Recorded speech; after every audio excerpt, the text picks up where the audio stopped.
Was our mayor for years. In the hard times, well, he gave us lots of beer. Prosperity, we knew there'd be no more frowns, for Barry the Beholder was the mayor of our town. As the years passed, he got a reputation. Adventurers came from several foreign nations to kill our aberration. We'd never seen the boulder. They drew their swords and charged at Mayor Barry the Beholder. But Barry knew the score. He thought like this before. Dungeons were the place he once called home. His eye stalks flared at his foes. He glared, their blood soon poured upon the cobblestones. He petrified one, a statue he'd become. Rays of death murdered four more others. The mage was all alone in his anti-magic cone. He chewed their faces, cursing all their mothers. Barry the Beholder has 11 points of view. Barry the Beholder's got his eyes on you. Barry the Beholder, he never let us down. Barry the Beholder, he's the mayor of our town. Barry the Beholder, the defender of our town. Adventurers would challenge, but they'd soon be beaten down. Monsters came too, heard of Barry's reputation, and asked him how to run a town. They needed education. Well, Barry the Beholder ran a mayoral convention with breakout sessions to learn how to rule as mentioned. No more dungeon life, they had a purpose and a quest. They'd show the lawful good that they could rule the best. Now there's a frost giant who runs the town of Trent, a dragon green elected right next door, a pit fiend too, a mayor wise and shrewd, and a dark elf mayor, lich, necromancer. So it's education to change your towns and nations. Let the monsters run the show, give it a try. At Aberration U, they all learn what to do to run a town and not make people die. Barry the Beholder has 11 points of view. Barry the Beholder's got his eyes on you. Barry the Beholder, he'll never let us down. Barry the Beholder, he's the mayor of our town.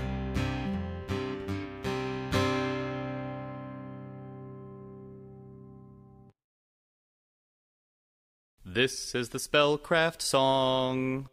Evocation, magic sparks fly and causes havoc, raising walls of ice and fire, force but not prismatic chain, lightning, magic missiles, cones of gold, of flaming spheres, force, cage and fireballs, and big leaves, hands and swarms of meteors, necromantic magic, dark, morbid, animating, dead man, monsters, magic, jar, cloning, and training, enervation, feigning death, spectral hands, plus all magic, death related, also necrophilias, transmutation, magic, changes, alters, forms and features, polymorphing enemies to chickens, fish, and other creatures, flying, climbing, moving, earth and flesh of stone and stone to flesh, gravity, reversing, stopping time and temporal stasis, abjuration, magic, protects and defends the caster, shields and globes, invulnerable and such spells in the battle, fast rewards, dismisses spell, imprisonment, prismatic sphere, magic circles, anti-magic sanctums, and also sequesters.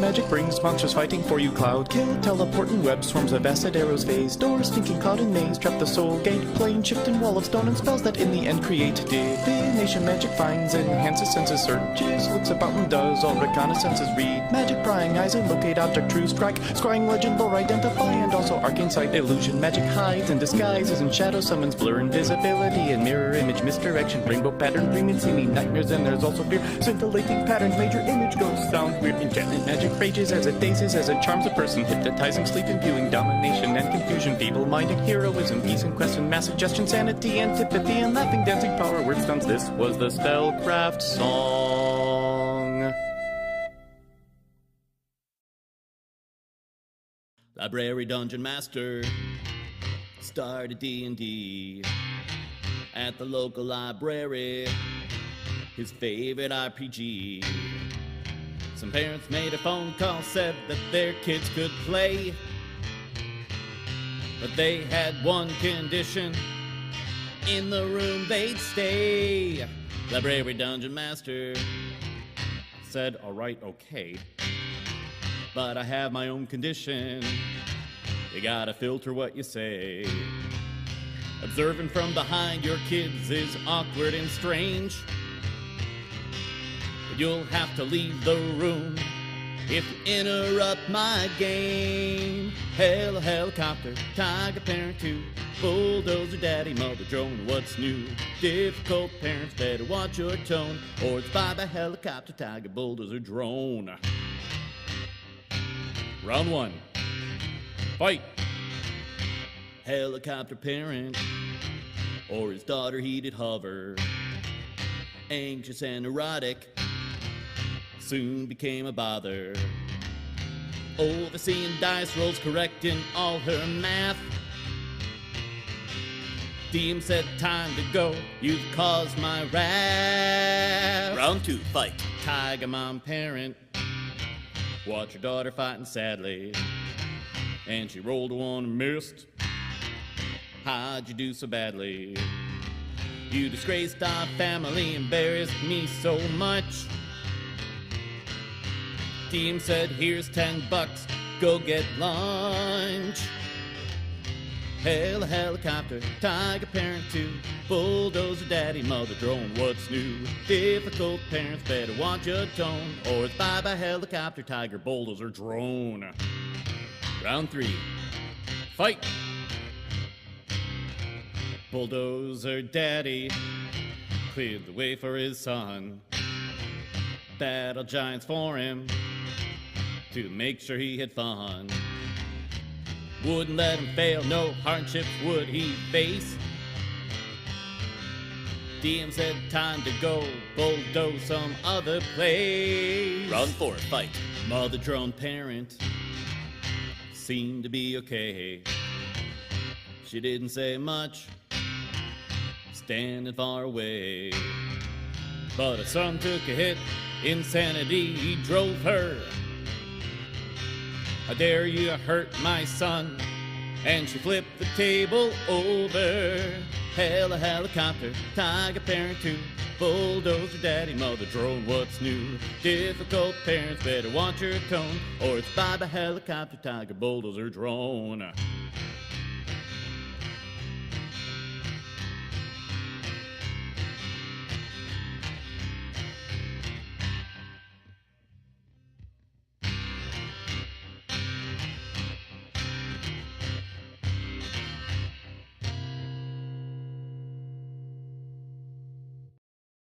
This is a song about Nate the necromancer. All the ladies loved him, he was a romancer. Wing Wong Wombi, it's a skeleton and zombie and the ghoul and the ghast and the vampire song. Nate got married to his goth girl wife, had 5 daughters, lived a happy, happy life. Wing Wong Wombi, it's a skeleton and zombie and the ghoul and the ghast and the vampire song. I won't take long, no need to be vague. Each daughter died from a tragic magic plague. Wing Wong Wombi, it's a skeleton and zombie and the ghoul and the ghast and the vampire song.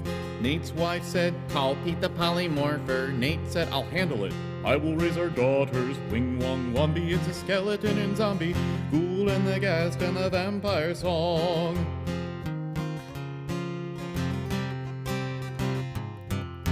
The first dead daughter brought back from death came back as a skeleton, played drum set. Wing Wong Wombi, it's a skeleton and zombie and the ghoul and the ghast and the vampire song.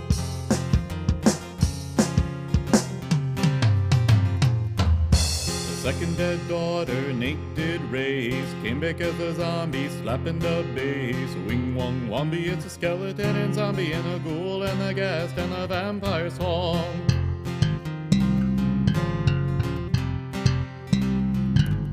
The third dead daughter reanimated came back as a ghoul with piano highly rated. Wing Wong Wombi, it's a skeleton and zombie and a ghoul and the ghast and the vampire song.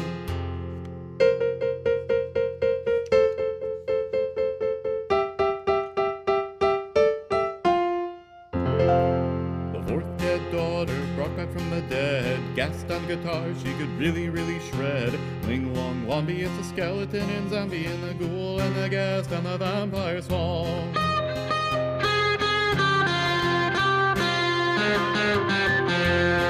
raised the 5th daughter, she became the singer. Alanis Morissette, vampire dead ringer. Wing Wong Wombi hits a skeleton and zombie and the ghoul and the ghast and the vampire song. You ought to know. Nate said, well, they should form a band, take 'em on tour throughout the land. Wing Wong Wombi is a skeleton and zombie and a ghoul and a ghast and the vampire song. Sir Edwin Ardu, a paladin blameless, found the undead band who were becoming famous. Wing Wong Wombi is a skeleton and zombie and a ghoul and the ghast and the vampire song. Edwin said, I've gotta put 'em down. Wait, said Nate, check their fresh sound. Wing Wong Wombi, it's a skeleton and zombie, ghoul and the ghast and the vampire song. Edwin was amazed, you guys are awful good. I'll be your manager, though I am lawful good. Wing Wong Wombi, it's a skeleton and zombie and a ghoul and the ghast and the vampire song. If the song made you sick, here, take some Dramamine. Nate will admit, it's hard to raise a family. Wing Wong Wombi, it's a skeleton and zombie and the ghoul and the ghast and the vampire song. Well, that's it. Enough's been said. Now they're on tour, the Grateful Daughter Undead. Wing Wong Wombi, it's a skeleton and zombie, ghoul and the ghast and the vampire song. Wing Wong Wombi, it's a skeleton and zombie and the ghoul and the ghast and the vampire song. Wing Wong Wombi, it's a skeleton and zombie and the ghoul and the ghast and the vampire song.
Come and listen to a story that will give you much elation about a little gnome who never used an evocation, never cast a necromantic spell to save his life, and never ever abjuration.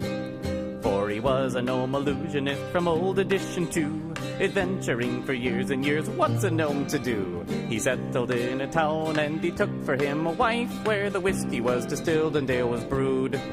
And he drank the whiskey down every day and every night, singing at the tavern till the early morning light. He stumbled home at dawn and he gave his wife a fright, casting random spells from off his list.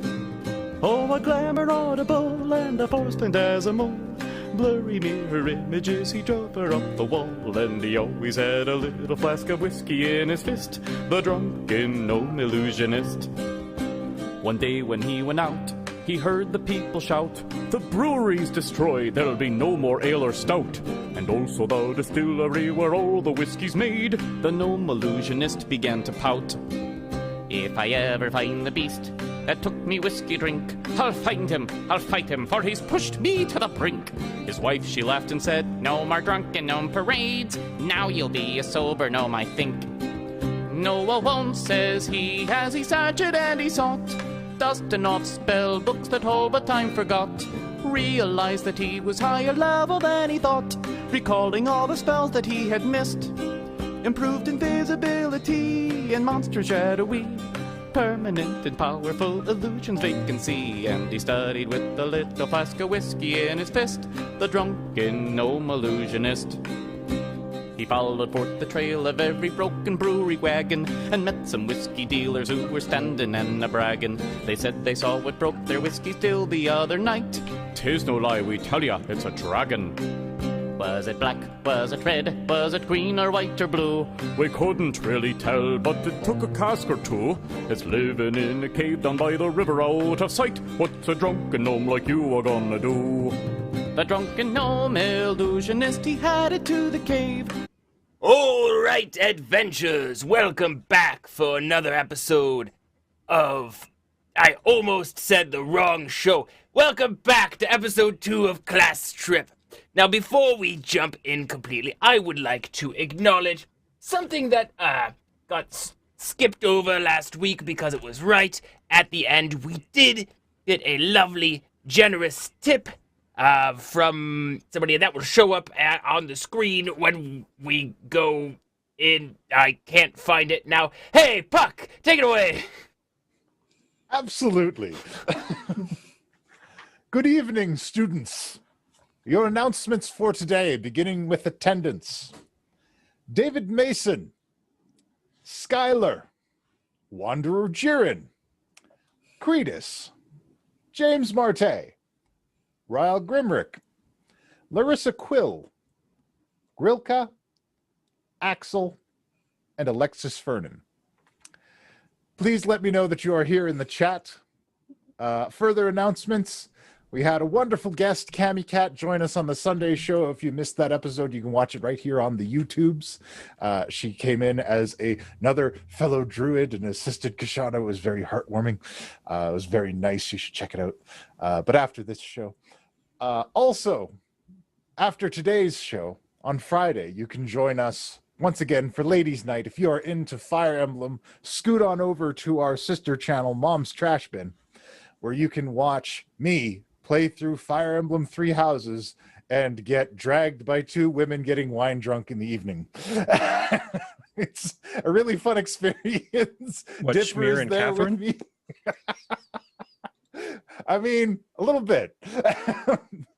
Dipper is there, and so is Arcady, and we have a really good time. There's a lot of laughs. I completely broke the last episode, so check it out. There was a joke that I could not handle. And that's the announcements for today. Let's get right into it. Hello, adventurers. I am your benevolent Dungeon Master, Puck, and I am joined today by the first students to achieve third level academia at the Avalon Knights Academy. In over 30 years, on their first mission, which I will now introduce in no particular order, starting with everyone's favorite bread boy, who's just out there to become famous. Angelo has returned. Also joining us, a newfound lover of bread, Lairah, is joining us here today. Also joining us, our class rep, who is really good at gambling, won a bunch of money for the crew last week. Sakura is joining us here. And last, but absolutely not least, dear Kairos, chaperone of the chaperone, joining us here as well. And then, of course, we have our lovely instructor, Miss Lilith Singer, joining us, looking after the students, even if she may be a little under the weather from drink in the tavern. When last we left our heroes, the students had been given their new weapons by Bart Jr., the Academy blacksmith, and they had been assigned a cart, and they acquired their noble steed, Lady Bella, the nightmare, and they rode off. A simple mission: go to the Gorman Minster gem mines and find out why the orders submitted by the Academy jewel crafter have not been fulfilled. Along the way, they stopped for a little bit of a rest in Red Larch and encountered some members from the Montgomery Knight Adventuring Academy, a group of 4, chaperoned by a warforge that didn't really say anything. After those people departed, the party decided to engage in a little fact-finding while their instructor slept off her drink and singing in her room, and found out there were a lot of reports of strange creatures in the area. Bizarre monsters that have powers they should not have. Spurned by this information, our party decided that it was best to head out to the mines and check on their rival schoolmates to see if they were okay, assuming they did not have this information. Upon arriving at the Gorman Minster mine, they found a grisly scene. There were blood stains everywhere. It seemed as though everyone simply dropped their weapons, their picks, and stopped. And then, most horrific of all, they found Victor Stalwart, the fighter of the Montgomery Knight Adventuring Academy team, turned to stone at the entrance of the mine. And as they looked upon his new stone visage, they heard a scream deeper inside. But that is not where we begin today.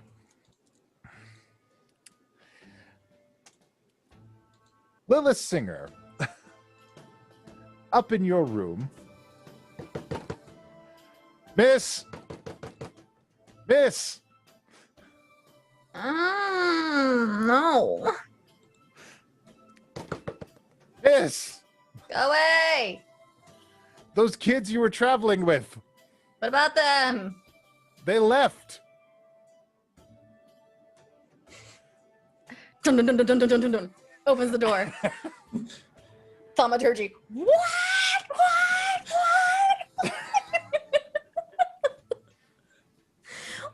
Left? Where? Exactly. Across the street? They heard Somewhere some- that's just a little away from here? They heard some crazy stories from some of the townsfolk, and they got concerned about that other school crew, so they took their cart and they went to the mine.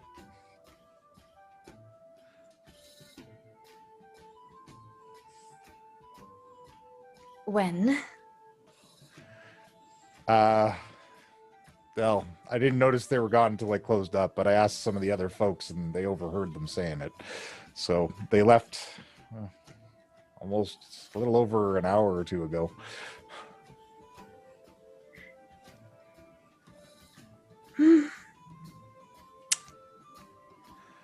Okay. Get me a map of where this mine is. As soon as possible, please. Of course. And they supply you with a map.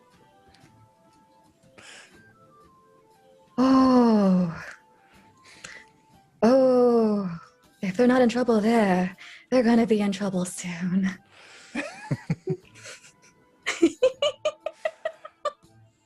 And do you set out after them using your boots of flight? As soon as I get the map to know where the hell to go, I am booking it. Very well. Meanwhile, back It's at the just Gorman Minster mine. Oh, dear just a piece friends, of I just felt a horrible chill, and I don't know why. I feel like bread has been stepped on. So, Oh no. you hear the scream deep in the mine. What is your next move? We need to go.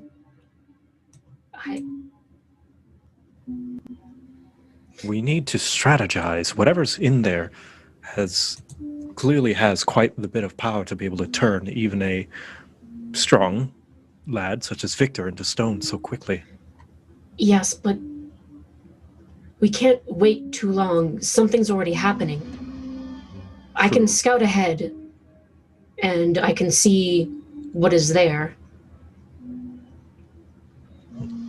Here, take this with you, and I will cast once again, because I did it last time, but I'll do it again.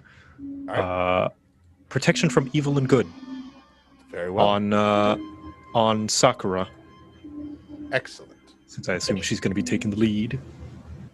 Yeah. So, All right. So, Sakura, yes. if you are heading forward, feel free to move your token forward. I'm gonna stealth. Should probably right. follow close behind her then. Absolutely. If somebody wishes to follow with her, you are welcome to do Oh, so. okay. Yeah. What's Okay. my With this, stealth? a safe Yeah, okay. distance. So that's a Okay. 25. Safe distance. Angela, maybe you should be a little bit behind. Since Why? What do you think I'm gonna do? No, nothing. We just need someone to hold Are up you the saying back. I'm not stealthy? No, not at all. You may be a little bit squishy. I'm not very though, so I'll stay behind, sure. Yeah, it's not I'll that you're watch not the stealthy. rear. Yeah, but not my rear though. No. Well, no. You see, Angelo, you're our secret weapon. They won't be expecting you. Exactly. I'm not even skeptical. I know. So I guess or at least Lyra follows at a safe distance, not to disrupt Isakura or her stealthing, Same All here. right. but enough to see, for sure. Yeah, I notice you're using Roll20's new line of sight thing. Yes. I am. Well, hang on. I've got to reveal a little bit because you appear to be blocked. There we go. Aha! I see a sliver of a map. We're getting there. Oh, goodness.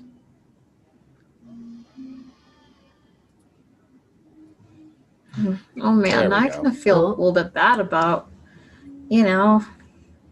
making fun of old Victor here. Very well. Proceed forward. It should open up for you now. What is I guess the general look of the environment? Are there any standout characteristics? The mine feels almost abandoned. It seems deathly quiet, except up ahead, you hear the twang of a bow, and then the sound of an arrow striking flesh. Well, One of the other students in Archer? yeah. Okay, good. Not There's a the ranger fella? Yeah. So he must be up above, like up ahead, I mean. I'm gonna perception check, like kind of back and forth around here before I just kind of go out. All right. As I pass Victor's statue, can I see if there's anything that's takeable? Like is everything stone, or is there like a bag or anything that I can take? Every part of him is a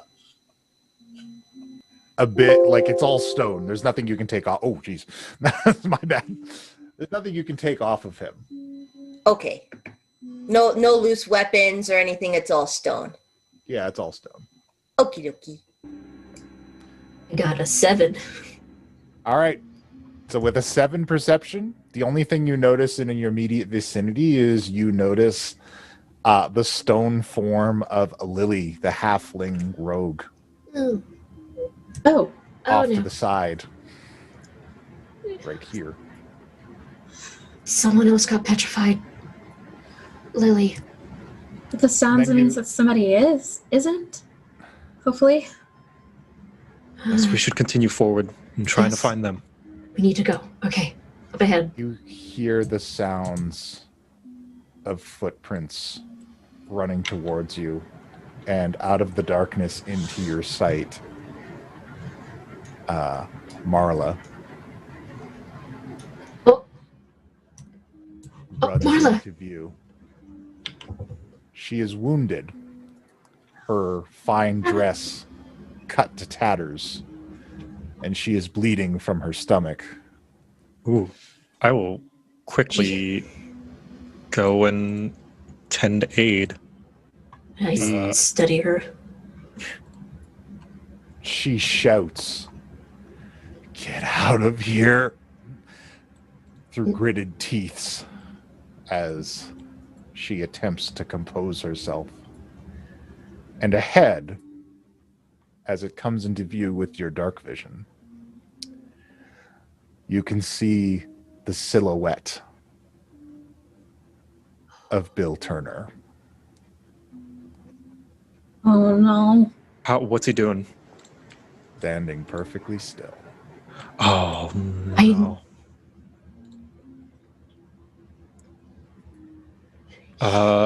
Lyra, Angelo, help Marla. Sakura, you and me. Right. Come on. Our meats have come. Hmm. And Sakura. I cast healing word. Oh, very well. All right, she's healed for 5, which is good because she only had 1 hit point left. Marla, can you tell anything about who attacked you? Or what? I think It's a we troll. have an idea. Don't look at him. Troll, don't look at it. Okay. And Okay. you can see with your dark vision Bill Turner's stone form. And you see these enormous hands with long dagger-like claws wrap around him. Not so close, new meats. All right, well, time to look at the floor. Yeah, look at your feet. Look at your feet, Marla's got a everyone. point. Wait, let's get out of here. Let him go. You want this one? And he taps his claws against the stone. Little clacking sounds. Yes. And I'm assuming that you want meat. Barmblesnarl can make a deal. Barmblesnarl is generous, you will see. What kind of deal?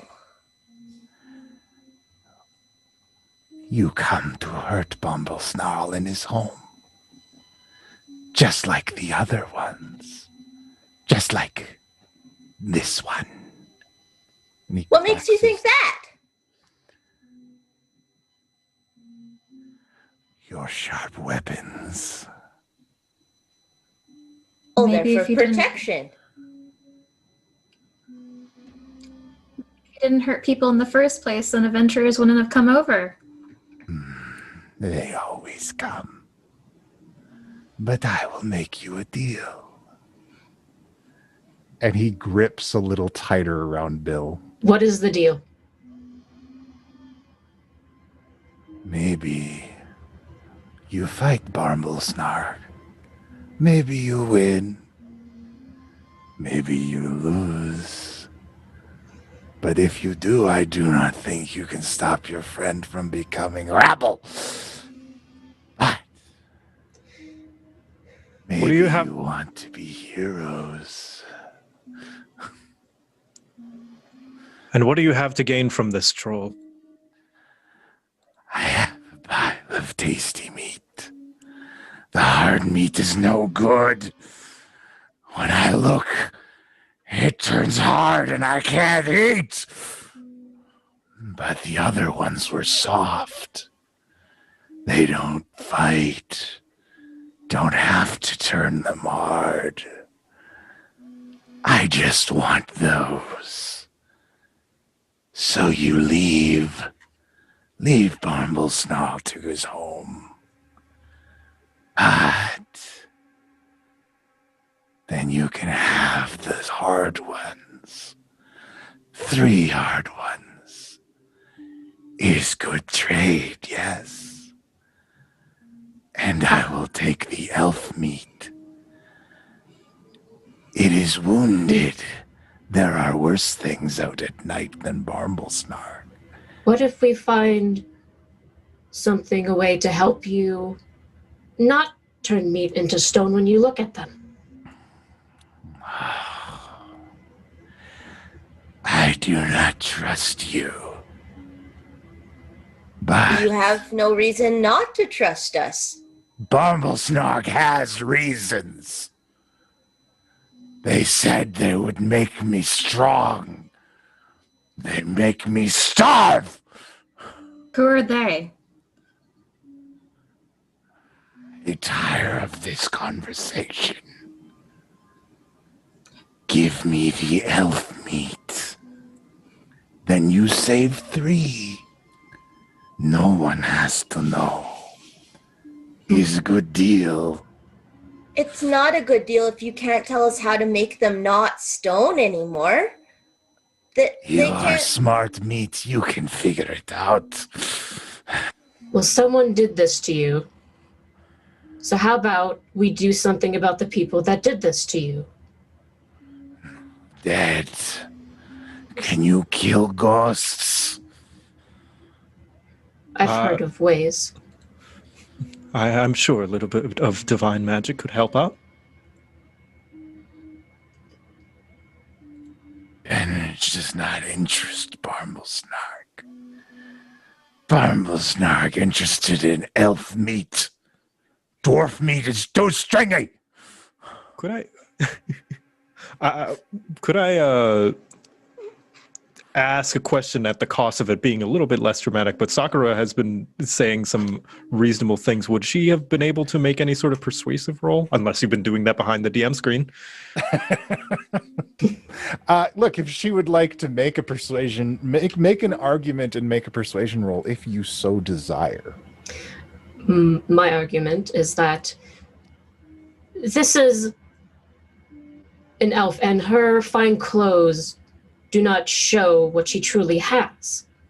She is lithe. She does not truly have meat that you wish. If you want to be able to eat meat, then the best way is to help you in fixing to not turn meat into stone. I have no ways that can block the stone sight. If we take this deal, we can help you with this. We take all 4 safe. And then this brings Barmble more meat.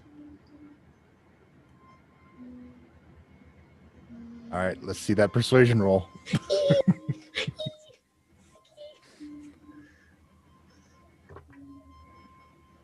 Okay, that's not bad. What's your persuasion, Sakura? Okay, it's a 16. All right. So, with your 16,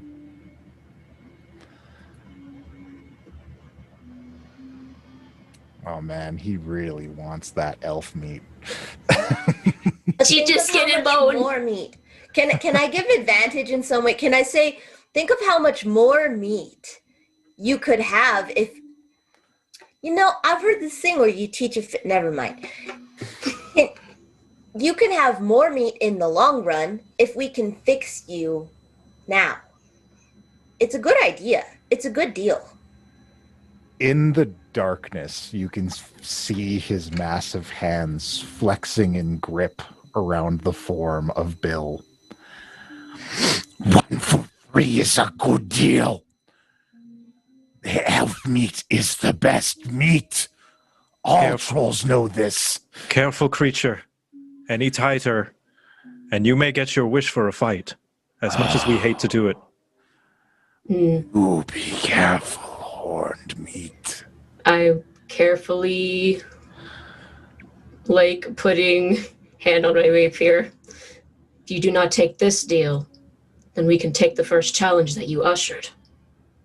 You think you can take Barmble Snarl before he rips this one in two? I think I could. If I could use my ability that the sword does. I also just really don't think we have to, Barmble. I don't have anything against you. You're probably a pretty cool dude, and we do want to help you. I know you don't trust us, but I really don't think you have a reason not to. We got you, bro.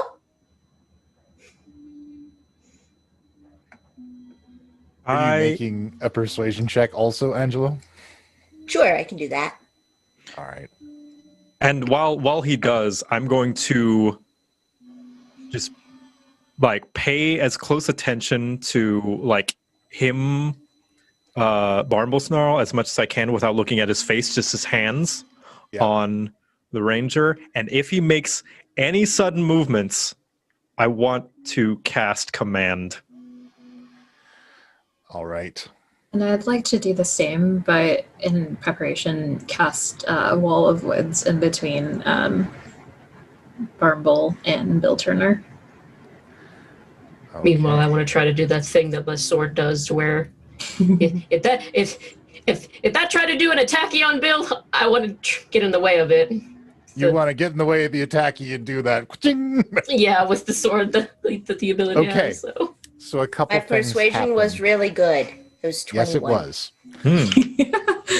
21. Yes, it was. There 21. are negatives at play 20. for Bumble Snarl and his current status. But at Angelo's, a couple things happen all at once here. You guys ready your actions. Angelo makes his persuasive argument. And Barble Snarl's grip loosens for just a moment. And as he does, Marla pulls at you, Kyrus, and whispers up to you and says, "Kill the troll. Victory at any cost. It's what we're taught at Montgomery Night." I'm just going to shush her. Shh. Wait, it's working. Bill would understand. Your plan has failed. It's our turn now, Marla. I pardon, but with all due respect, we can help this creature. You want to be Barmble's friends? Yep.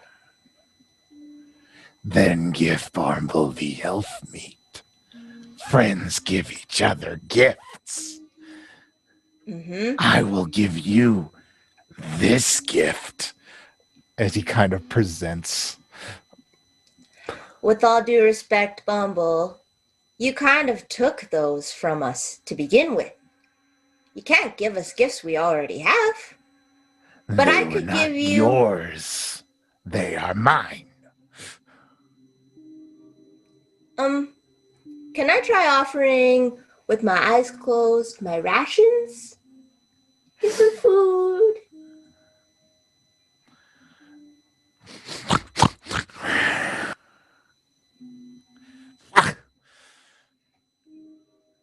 It's not fresh. It's not gold. Uh-oh. Don't tell Cookie. Rejected food.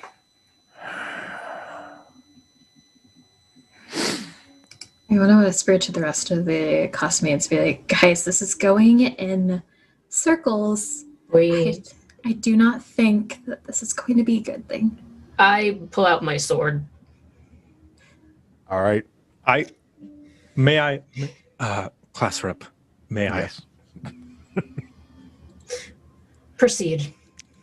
I'm going to cast command for Weapons Barnbull out. Snarl to flee. All right. Hit. There we go. All right. And it is what kind of save? A wisdom. What is your spell save DC, sir? 14. Okay.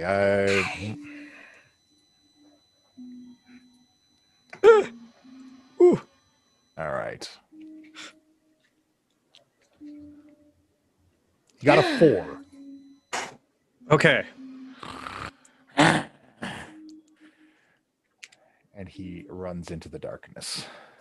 And I'm going to immediately cast the wall of woods around the entrance.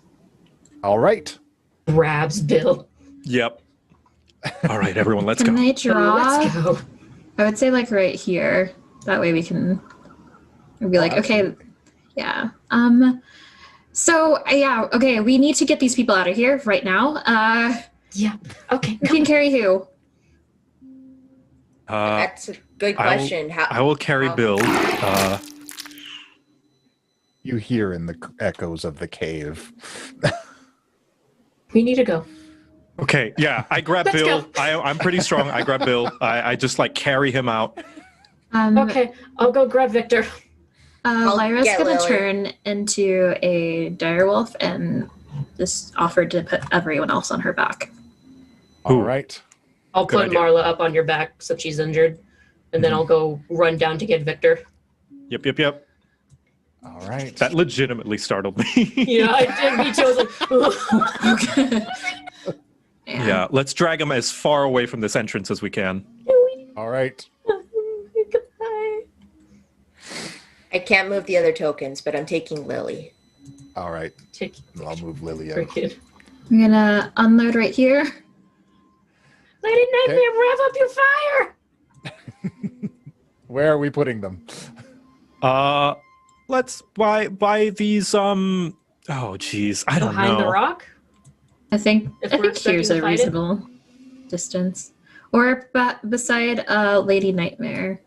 Was that right? Yeah. Yes, good idea. By Lady All right, Nightmare is good. She is over by the cart. Oh, Put them in cart. Cart. Get ready to fight. And Marla says, I'm thankful, but there are dwarves in there that are still alive. Oh no. That part. We have to go back. He didn't really like the dwarves. He wasn't eating the dwarves. They were too stringy or something. The troll will eat the rocks if we leave him long enough. We need to go back. Yes, Marla, you stay here. If the troll escapes, you ride back to the closest town you can. You warn everyone. Yeah. Put like them all on like the cart, like the carriage and whatnot, with Marla at the reins.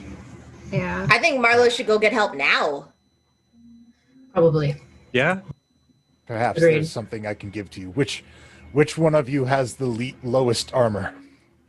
I have 12, so probably me. Cast Okay. mage armor on you. Ooh. Thank you.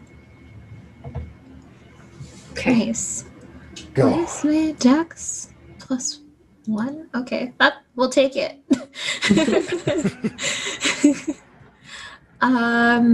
Yeah. Marla, you should actually go back to the tavern. We have a teacher. He can ask Lady Nightmare to fly you there, 'cause she can fly.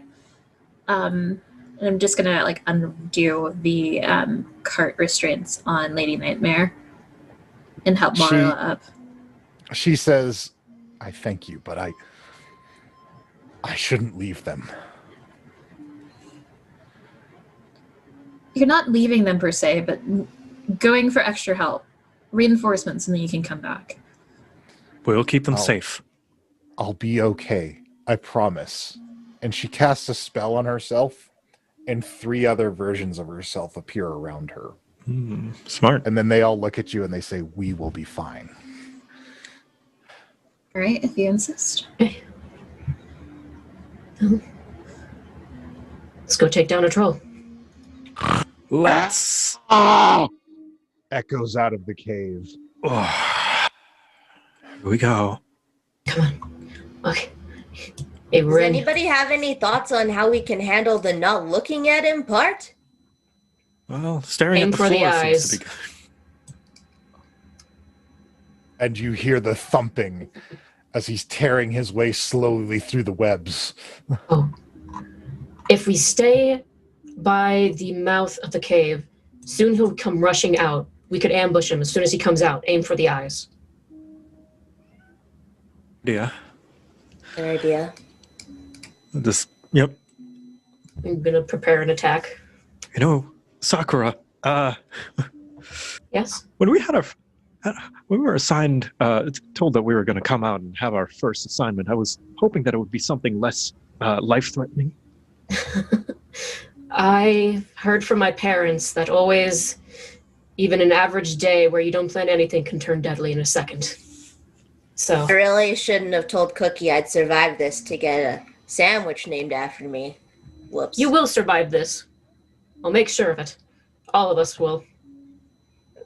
Oh. And Thump. if we don't, Thump. Well then, I'm gonna no say- one can know that I tried to make that promise I didn't keep. Surprise attacks, go. Okay. all right, here we go, everybody. Nice. Throw a dagger. Is there anything we got to do to make sure we don't look at him, like in the eyes? I guess. If he was surprising you, there would be, but since you guys are surprising him, you know not to look directly into the eyes. We're going to have some fun mechanics with that as this battle goes on. So, I got a 20. Oh, a 20. A 20. All right. And what form of attack are you making against him with your 20? Are you waiting till he gets like in melee range? Nope. I have a dagger that basically I've just like thrown towards his eyes. A 20 hits. Nice. Okay. Give me that damage. And since it is a surprise, I give me sneak attack. Okay. Here. Okay. Oh, well, 3 straight 3s. So that is 9 piercing damage. Okay. Wait, plus my dex. I gotta remember that. Yeah. Which is also a 3, so 4 3s, 12. 12 piercing damage. He cries out in pain as your knife lands in his face. All right. Lairah, I need more finesse. I'm going melee, so. Right. Lairah is dire wolf form, so let me do this. Because I got a cool thing. Yeah. Your token is multi-sided. Heck So yeah. Whoa! Ooh, That's neat. nice. Oh, big bug. I am bigger. Big doggo. All right. So he's here. Take your swings. He still keeps coming, clutching the wound in his face. Ah! If I could, I was just waiting for everyone to be finished with theirs. Would I have been able to step forward before he made it out of the... Oh, for sure. You can be the bulwark if you wish. Okay, yes, I would like to. While, I would, as he's approaching, like to cast Radiant Flash. Okay. There you go. Ooh. And, yep, on a failed save, he is blinded. On a success... Hey! Well, that is All right. a critical miss, so he is blinded. And I audibly say, Radiant Flash, just as I do it, because... Yeah, you do. Creature's hulking form cries in pain as he shields his eyes. It's only fair that you can't see as well, either. Ho, ho, ho. This is what you would call a pro gamer move. All right, who else is doing it? I drew the sword and swung, but I don't know. I haven't done any singing with it yet. This is the first time, so I'm just like trying to hit random notes as I swing it. To see what happens. Does a 15 hit? A 15. You managed to just barely miss him in his wild flailing about. Darn. All right. And next up, Lairah? Yeah. Sorry. Yeah, I'm going to attempt to bite, All right. and it'll be with pack tactics. So both for 20. Okay. So yeah, that'll do. And how do we double the damage or double the dice? Double the dice, please. Okay. It's going to be a custom roll. Okay. So 4d6 plus 3. 18 damage. Ooh. And he also needs to pass a strength saving throw of 13. He's A-okay. Dang. You go in for that big. bite, but he's too much for you. We'll have to move Angelo in to give everybody room. I am a big. I love using the flip tokens. It's so useful for like druids. You can load all the different characters in it and you just flip them out. Anyways, all right. Now it's time for initiative, folks. Yeah. Remember to select your tokens. Click your tokens. Wait. Hubba, hubba, dubba. Gross. Where am I? There. There I am. Awesome. I got a 2. For too slow. Oh. Too Am I serious? slow.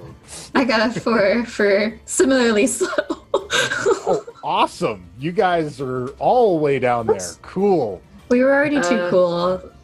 Yeah, I mean, you know. I think it's going to have to be counted with a +3 because all the stuff isn't on the Roll20 sheet. So Okay, that's right. a big. That's okay. That's a big whoops. That's okay. We'll put you as 14. 11 then. No, it's +3, so a 14. Oh, which- 14? Yeah, Oh, sorry. yeah, because it's not on there. Oh, right.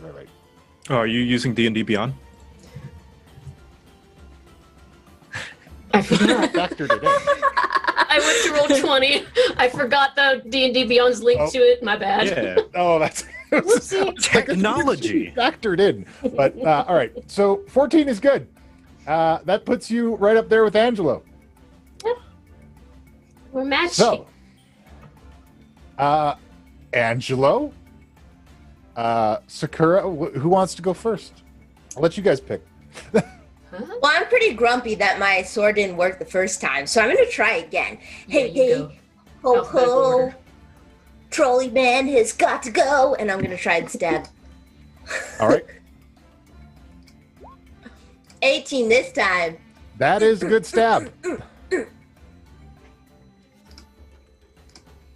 It was two-handed.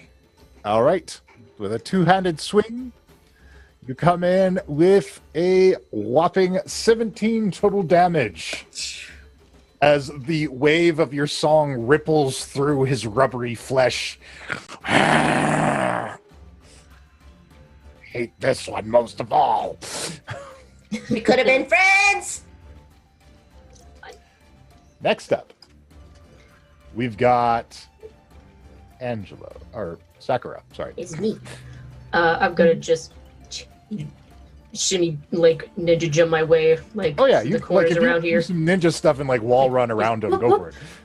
And then I'm gonna take out my rapier now that I can be in melee range and go for the hit. Ew. Well, and that one's not gonna do anything. No. And my hobgoblin ability isn't gonna do anything either. So, just slipped on some rocks, and I think, like, just going to use my bonus action to be like, the rocks are slippery. Be careful, Lairah, and give you advantage on your next attack. Affirmative Very well. mark. I mean, shoot. All right, there we go. All right, Lyra, go. All right, I'm gonna bite it again because it worked last time. So Give him why that not good this bite. one? Yeah, with a pack tactic again because people are nearby.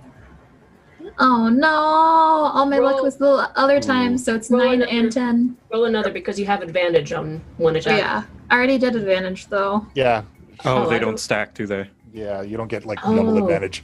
Yeah. It was a good thought though. Dang it. I misunderstood pack tactics. Oh well, it was a good try. But now it's Barnblesnark's turn. And as he takes his turn, you can see bits of his flesh beginning to knit back together. Ah, troll's blood. And he lashes out wildly for Angelo with a claw. He is blinded. He is blinded. So this is going to be a disadvantage roll, but for some reason it's not giving me that option. Hang on one moment. Cursed toggle. Do.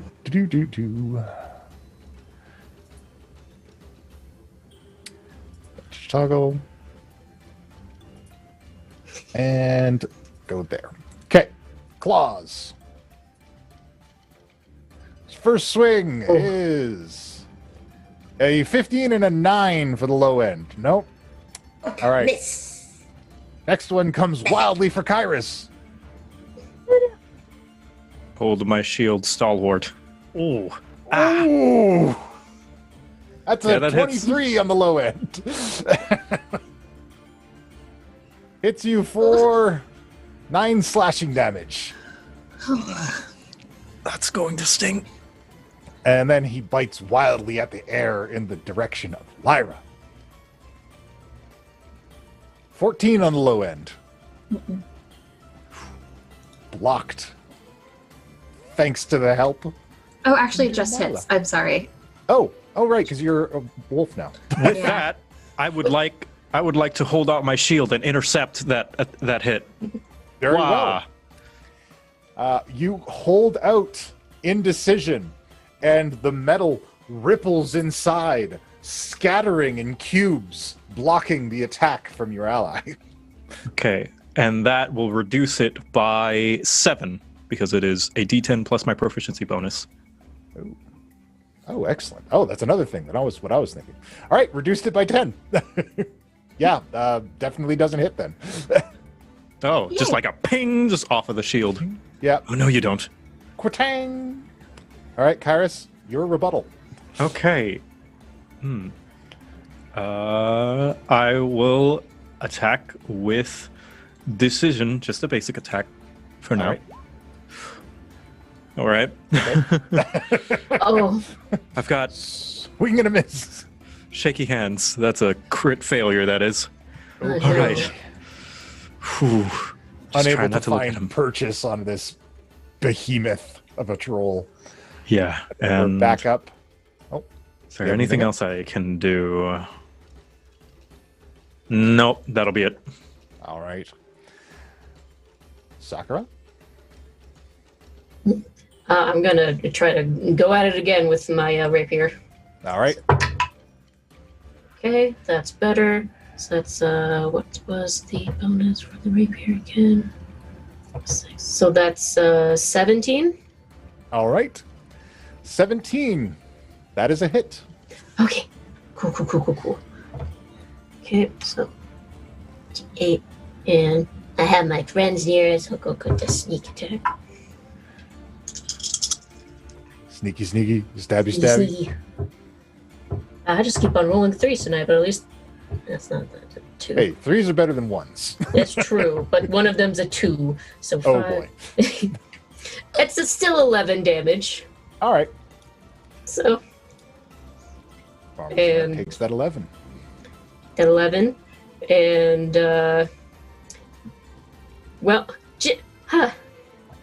stop fucking hurting my friends, Angelo. Fuck them up. And my help action goes to you. there you go, advantage. Class rep, Angelo, you have please, your advantage. language. I can't help it. I can't fucking like this all the time in battle.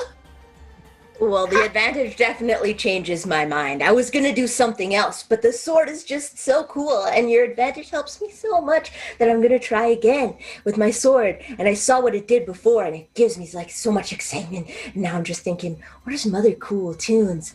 I've got this so bad, I'm gonna kill you, stupid troll. Slice again. My longsword is singing. All right. Nice. A 20! That is a hit. And it was also a bop. Oh. Two-handed swing. You cleave into him with an 11. The power of your song rippling through him in the form of some thunder damage. Yes. And then I look to Kairos and I'm like, I know you're probably feeling a little self-conscious, so I just wanted you to know that you're just like so awesome. I think you're just so amazing, and I'm gonna give you some bardic inspiration. You. As I hear that, you see Kairos. He's like, oh, really? Well, I mean, I feel like that last swing wasn't very good, but You've got this one. It's called decision for a reason. Decide. I am feeling incredibly inspired right now. Also, Angelo, make another roll to see if you get a crit, because you did have advantage from Sakura. Oh, okay. Why not? Just in case. No. Nope. We'll keep the 20. All right. Lairah, are you going to give him a heckin' good bite? Actually, no. Lairah sees is reminded of troll blood and goes into her half-elf form and takes out a flame blade instead. Oh, well then. You're making yourself more tasty to him? Troll blood, he has to die by fire. Okay, elf, move. All right. So And let's am I see that able flame to blade. hit? Am I go? Well, Hey. Ooh, 18. 18 is a hit. Yay! Okay, and then damage. Let's go. A whopping 15 of that fire Ooh. damage. Your blade sears into him, and he is furious. He cries out in pain. He takes this moment to shake off his blindness and stares you in the eyes. No! Put the shield in front. Put the shield in front. Yeah, is it an attack? It is not technically an attack. It is an ability. Is that all of us, or because I don't know with my position? Just Lyra. Just me. Just Lyra, because she burned him. Nothing It pisses is what off it a troll is. more. It is what it is. Yep. All right. What's your con save? Oh, let's find out because it's not that great. Let's see. I did it twice. Oh, you got a 12. You can feel the enchantment try to take hold on you, but you are able to shrug it off. Yes. Ah, useless magic!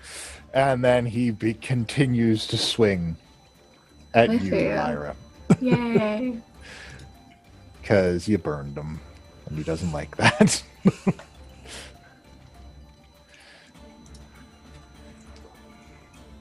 So he I'm overcomes. gonna use my sword's ability to get in the way of that. Okay. Well. Just. Yep, that'll work.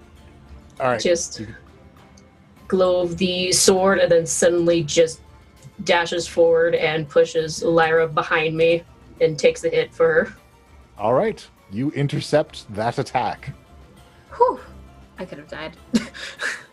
And then he comes at you for that is 12 damage. Yep, I'll take that and just say, I said, stop fucking hurting my friends!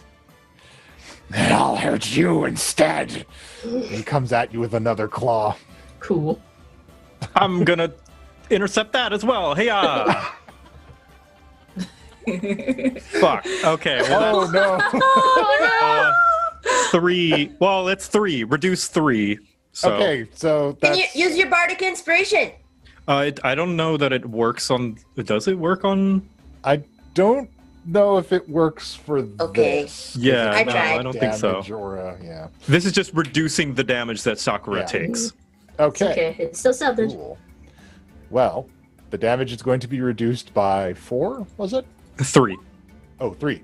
Well, it is 7 slashing damage, so take 4. Okie dokie. I'm good. And then he bites you. Oh God. 22. Who is he biting? Yeah. You apparently. Actually, I guess he's biting Kyrus because Kyrus got in front of him. Oh, did I? Oh, okay.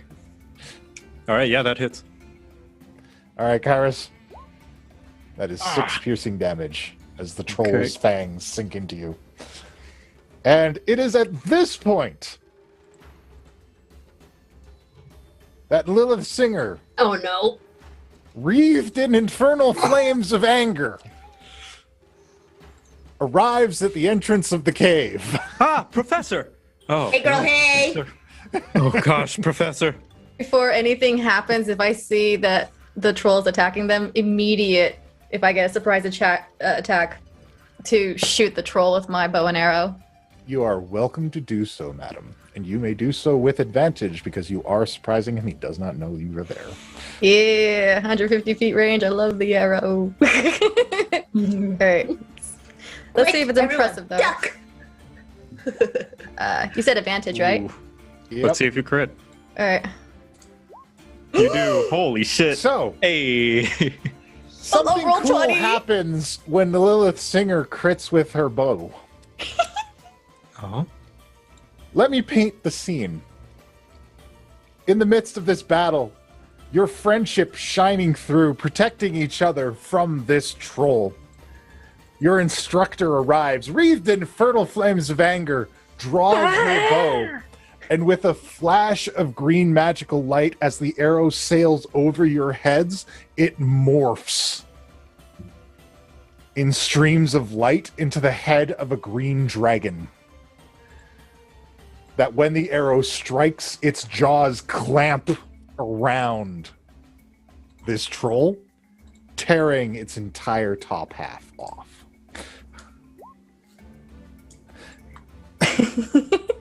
And Lilith, you hear yelling in thaumaturgy or whatever. Just like, hands off my students, you piece of pile of shit! Professor! Oh, Professor. We were, Oh, you see, we, None of that now! Sakura? No! Focus on this. Oh, it's dead. Yeah, it's up. I Yeah, didn't see it's the X. Thanks. I guess I'm I was- aggressively stabbing it then? I mean, we loosened the jar for you. It was like almost off. That's close to killing it. Dang it. Thank you, Thanks. Singer. I look at them and I'm just like, It was me. I took them out. All of you, not just you, Sakura, left. Why? People We're were in in danger. trouble. And none of you thought to come and reach me. You were busy. Irresponsible, arrogant to think that you can go out here alone. Thought that we could get here before they actually got in, but that everything was already in trouble and it couldn't just leave them. I thought if we did this, you'd be proud. Look how good we were doing. With all due respect, Professor, is this not exactly what we are training for? In a real field situation such as this, we can't wait for permission from anybody, right? If it's the right thing to do, people were in trouble. Did you know there was immediate danger? Was I so far away for you not to get me? I did suggest it. Perhaps not, but We are a team. We need to communicate. It doesn't matter if you like me or don't. I am responsible for you all. What am I supposed to tell the keep if I came back with you all dead? I'm sorry, Professor. Understand this. I am here to protect you. I may not be great at this teaching other thing, but I have been in a party long enough to make sure that none of my comrades are in an extreme danger of dying. I don't ever want to see someone I care for to die again. This is serious. Yes, Professor. Rely on me. Sorry. I am still Lady of the Keep. And you are students at the Academy. Therefore, you are family. And I make bloody sure that my family are not in danger.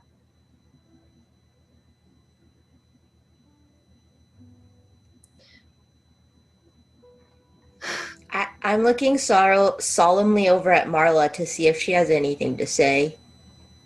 Has come up behind the scene. And she says, I'm sorry. They came because of us. They were worried about us.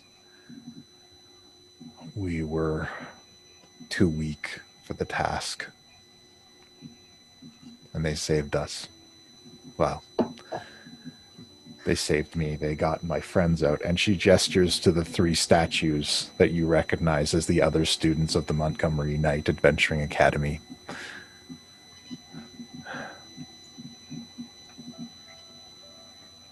That troll almost tore Bill apart.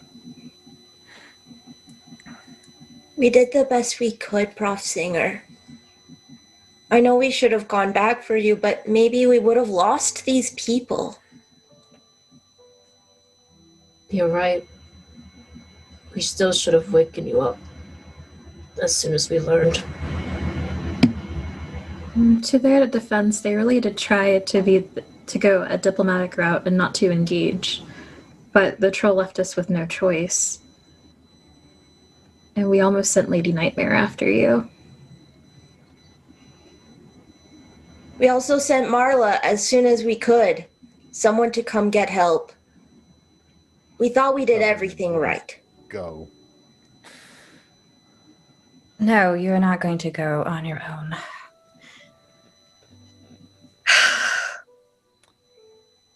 Congratulations on saving this team. And I look around to the ones that basically put my team in danger.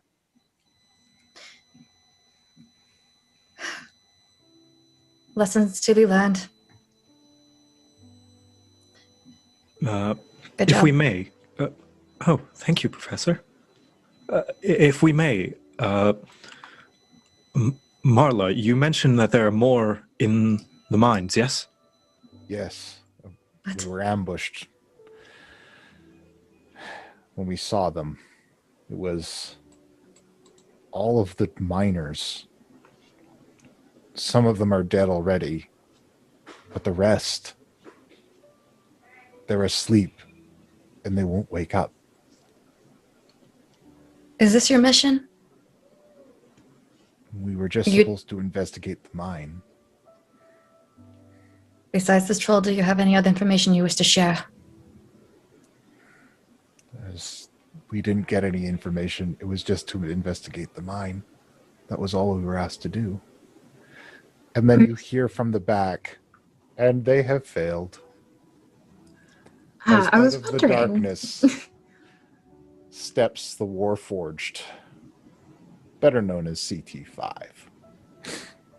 What? And he is clutching in a clenched hand a bleeding tentacle. But my mission was successful. Student Marla, your team has failed. You are no longer welcome at the Montgomery Knight Adventuring Academy. You may find your own way home. I'll go fuck yourself too. Yeah. What? I'm sorry. Are you the guardian of this team? I am their instructor. Yes, Where the hell were you? I was completing my mission And what was that? to acquire this. And he holds up the severed tentacle. Would I know what that is? If I could. Do a nature check. Oh, nature. Oh boy. Yes, please. Can I assist with Yeah. Oh, sure. I'll just like Absolutely. shoulder Lyra, just like, and then just head tilt over. Because I don't know. That's that one. Joe, what's going on tonight? Well, you know. One Nerves. too many. Yeah, nerves. Nerves. He's been through a lot today. I think you need to roll some real dice right away here.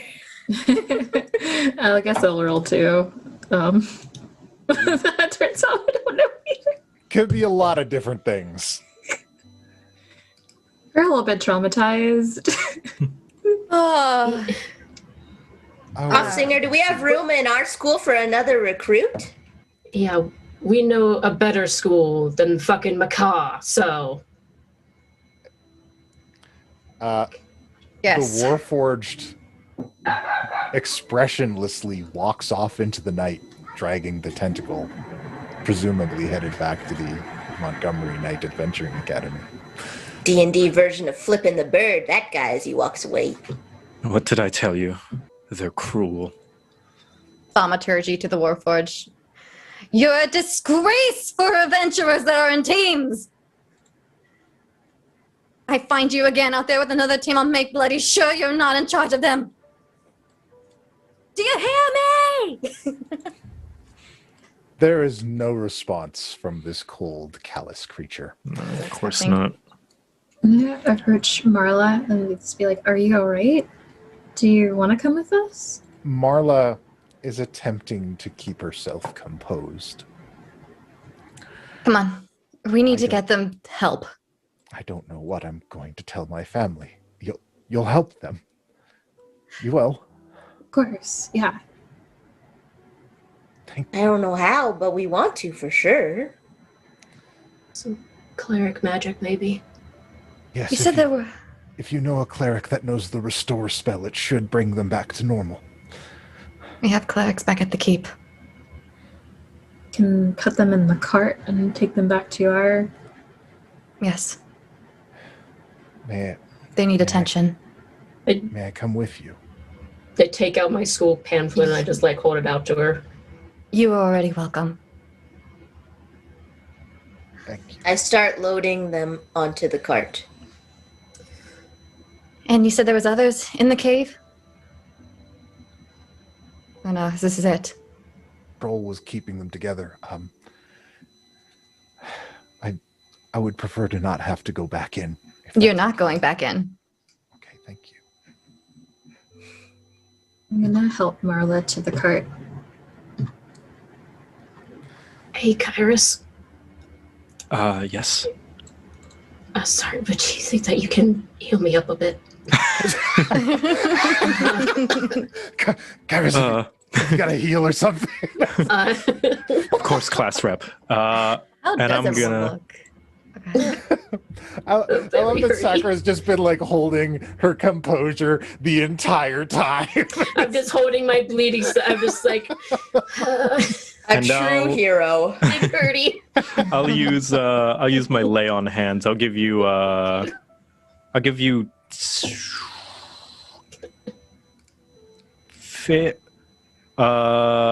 you pick 10 or 15.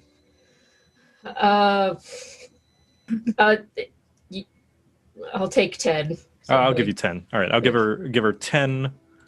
Take you. Yes. Lay on hands. Hey, Kairos, do you need any help? No, I think I'll be all right. Thank you, Angelo. Lyra, are you okay?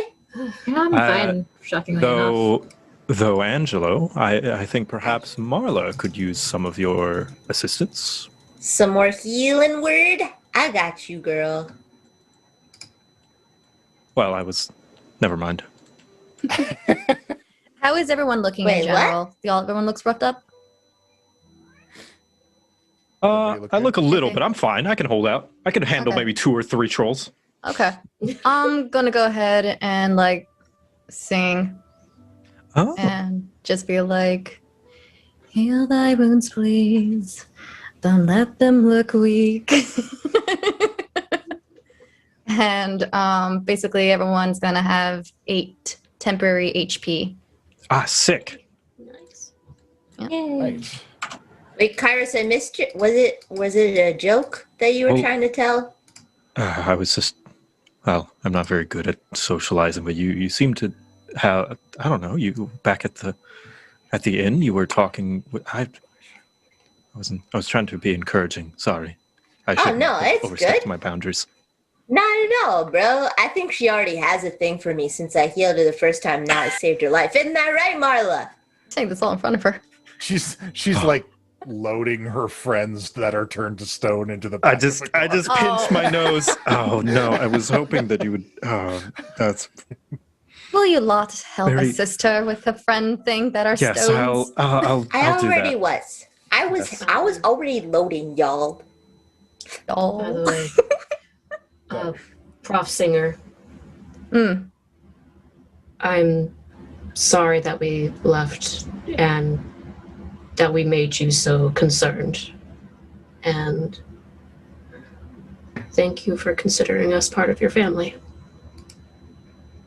So, I'll do better next time. That's all that I ask for.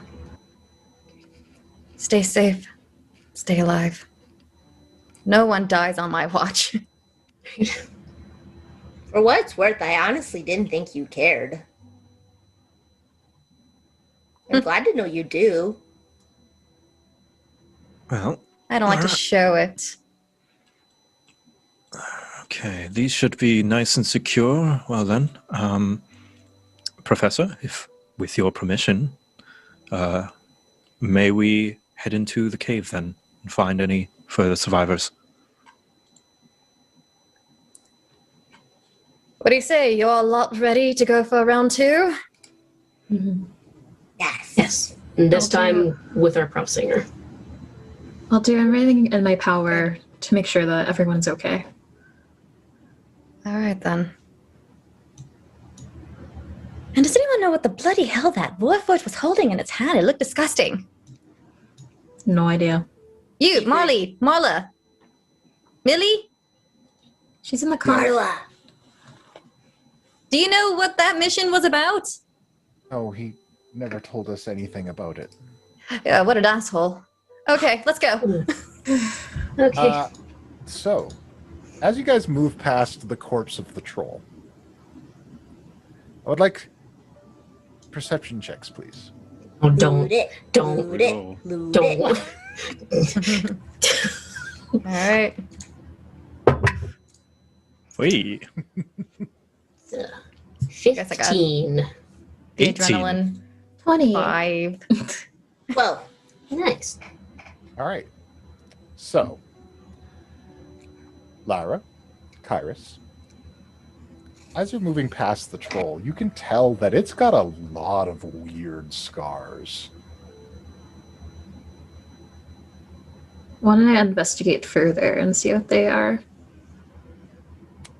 As you take a closer look at it, it looks like somebody has been cutting this troll apart and letting it regenerate back together in various ways to see if they could mutate it artificially. What kind of sick person would try to mess with nature like this? You also find letters seared into its flesh. S-P-L-I-C-E.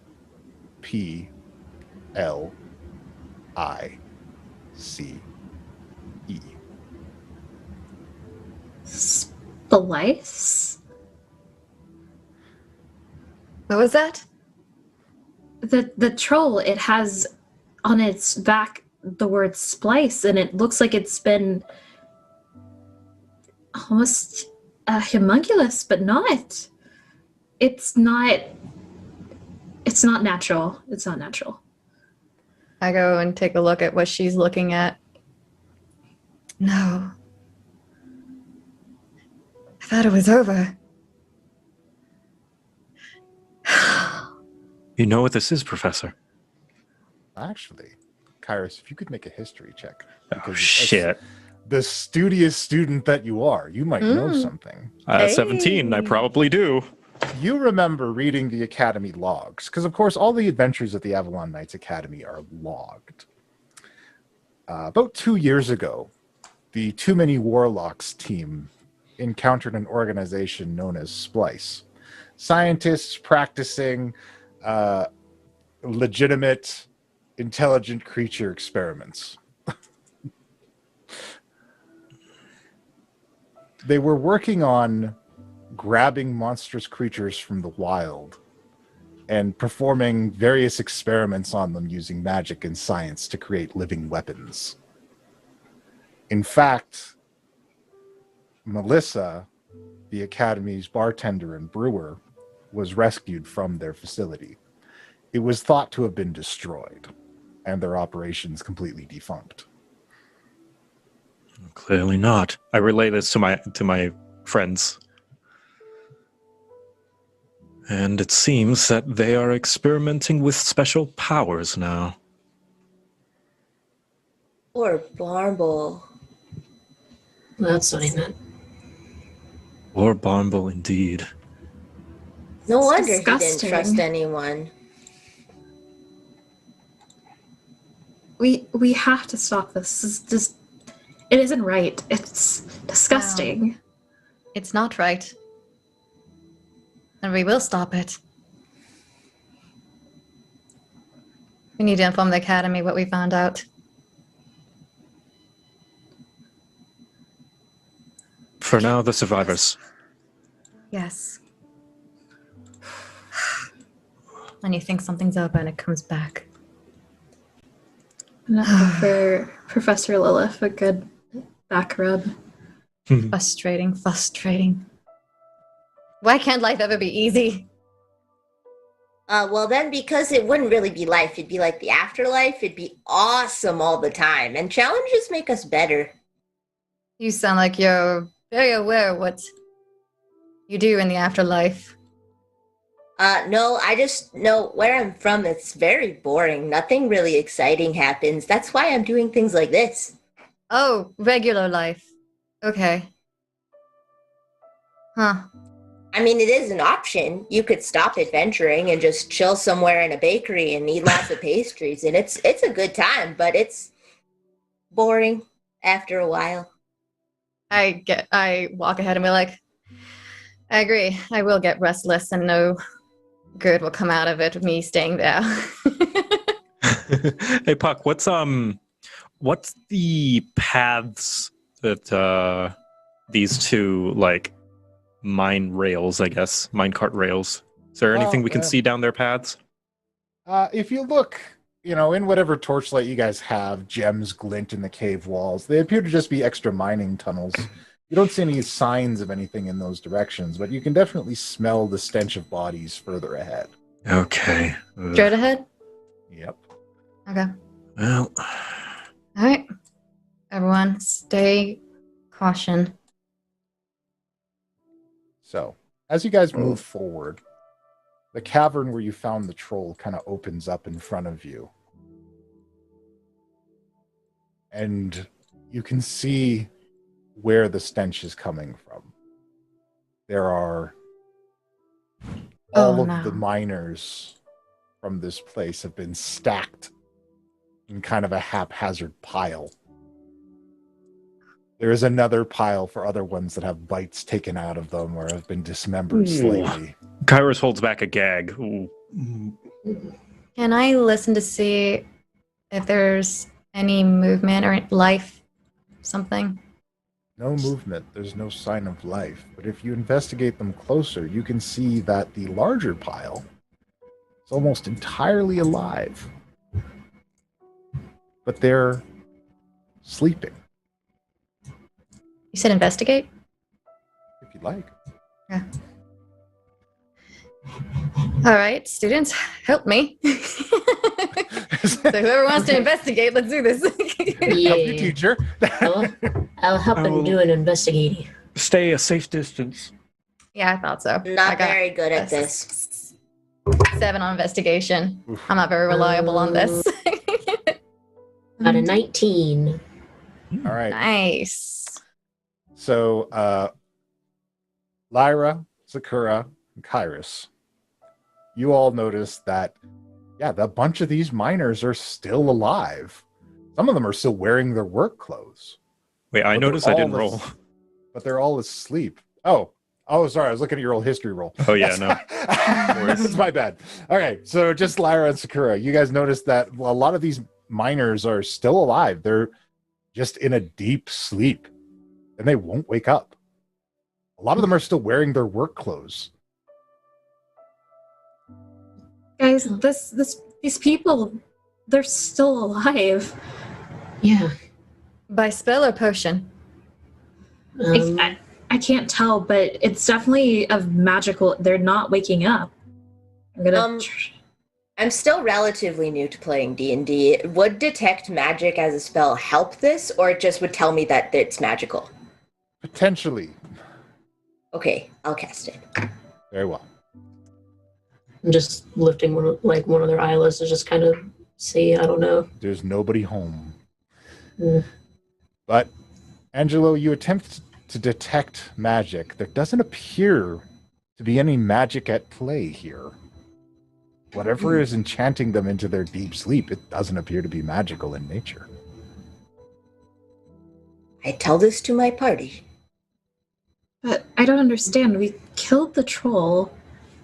It's not magical. Where could it come It from? must be science. Lilith, this is feeling a lot like what you encountered in Green Nest with Kashano the Benevolent. Professor, the face. Is there something you know? This is similar to that time. It was a village. Everyone was asleep. And we had to fight some creature that looked like a dragon. How much do I know about the events that unfold there? You know everything that happened. It was just a few days ago.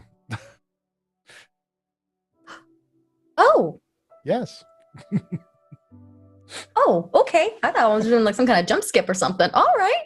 It was just a few days ago. It'll all make sense in the next 2 episodes. Okay.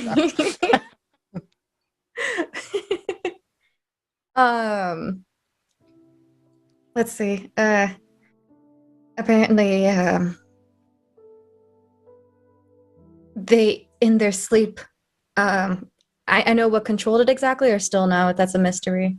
Well, I mean, you guys killed the Nightmare Speaker. You killed Yeah. the Yuan Tui Nightmare Speaker, and everybody in that town woke up. Yeah. The nightmare speaker. Yep. Okay. Sorry. So, I related to them saying like, there's a nightmare speaker that's causing this, that puts everyone to sleep. And these people will manifest some kind of nightmare creature that will endanger us.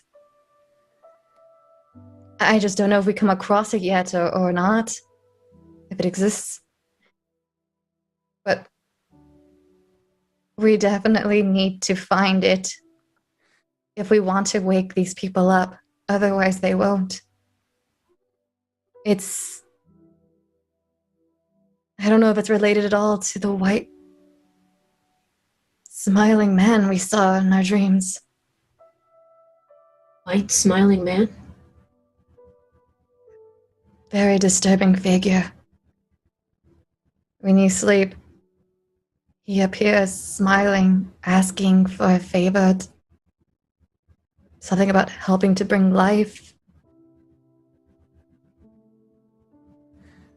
We've got a couple of things to take care of.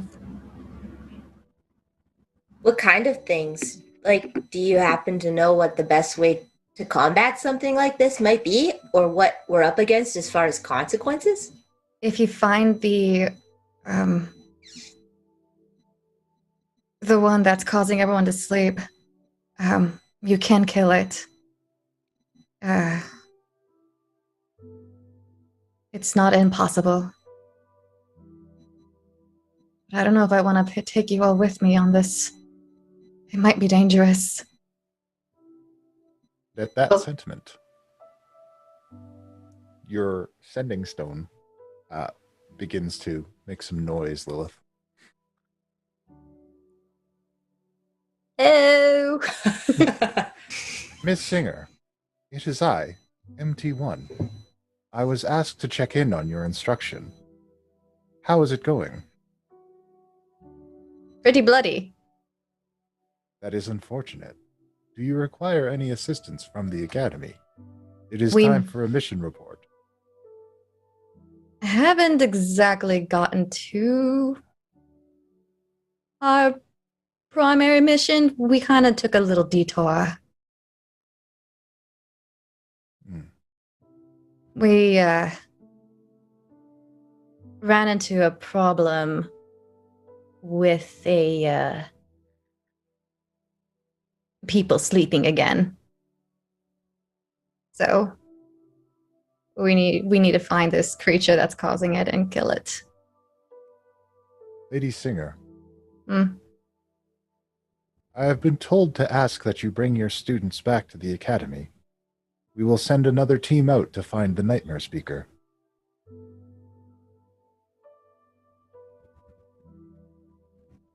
I look at everyone. Okay. We're gonna be arriving with some new recruits. And That is acceptable.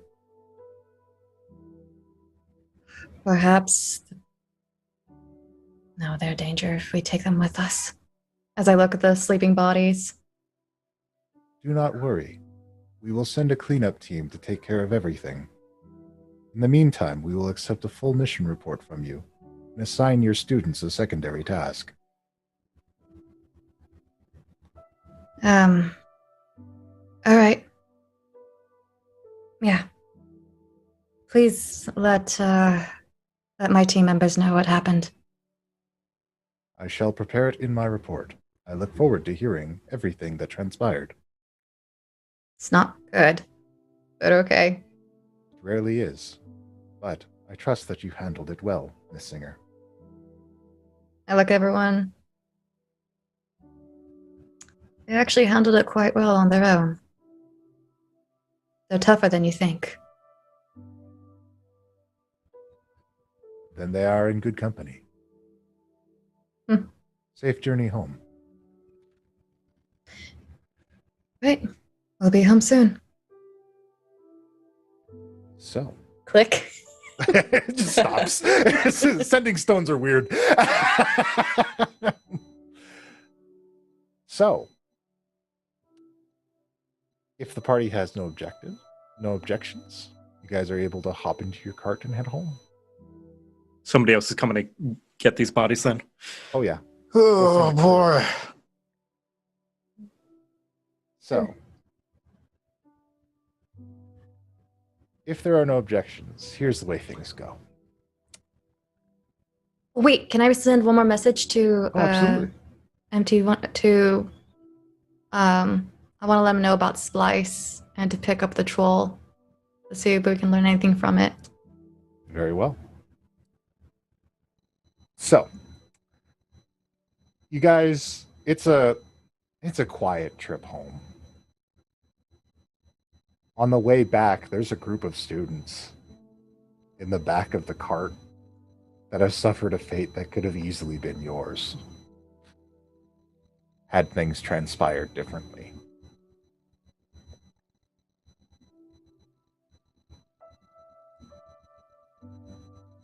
It weighs heavy.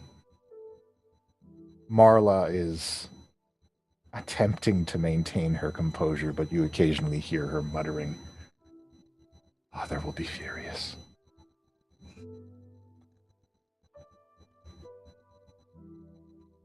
But eventually, the lights of the Avalon Knights Academy approach closely in the distance. I imagine I've been playing soft music on the drive to try and soothe her and our feelings. Little bits of drum and maybe small flute noises every once in a while to just kind of keep the mood light and comfy as I can. Absolutely. And everyone at the Academy welcomes you guys back. They're excited to see you. The other students are excited to see people returning from their first adventure. There is applaud. There's fanfare. And then quickly, groups of workers come to the cart and offload the Montgomery Knight Adventuring Academy students. Take them quickly to the temple in hopes to heal them and recover them. And you are all free to move about the academy once more. Except for Lilith Singer, who was brought aside by Administrator Wormspit. Lady Singer, I apologize Wormspit. for pulling you away from this. I got the report of what happened. Okay. Unfortunately, this hasn't been the only incident. I'm sorry? Come again? We have been receiving reports of other potential Splice experiments running the countryside. For how long?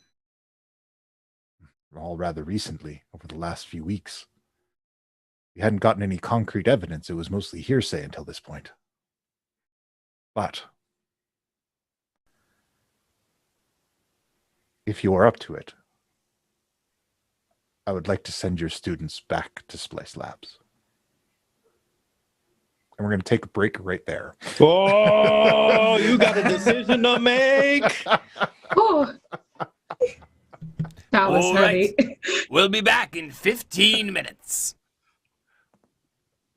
I'm playing Ludima Razorclaw, an anthropheline wizard who plays a magical harp. Okay, but that's an elf. Hey kids, are you tired of those boring old standard miniatures? Where's that voice coming from? It's not important. You can't defeat epic foes with normal heroes. You need custom heroes. And you can get all the custom heroes you need any way you want them at Hero Forge. You hear that too, right? Yeah, what is that? Shut up, it's not important. What is important is that with the launch of Hero Forge 2.0 update, you have more customization options than ever. And now you can get them printed in full color. It's just like I designed it! Just log into HeroForge.com anytime, any place, even on your phone. You can make your heroes whatever you want them to be. Dozens of fantasy species, thousands of items to mix and match. Let you create virtually any character you can imagine. An elephant man! Wow, look, frog folk! I made a giggle dog! They even have robots! A bald eagle riding a wolf carrying flamethrowers! So much freedom! You can have your minis printed in a wide variety of quality materials, or download the STL file and print them at home. Oh, and did we mention that you can create custom images for your heroes and digital tokens for online games? Wow, those Hero Forge minis sound great! You bet they are. Get your Hero Forge miniatures today. After all, you're gonna need them for what comes next. Wait, what is that supposed to mean? Get your Hero Forge minis today.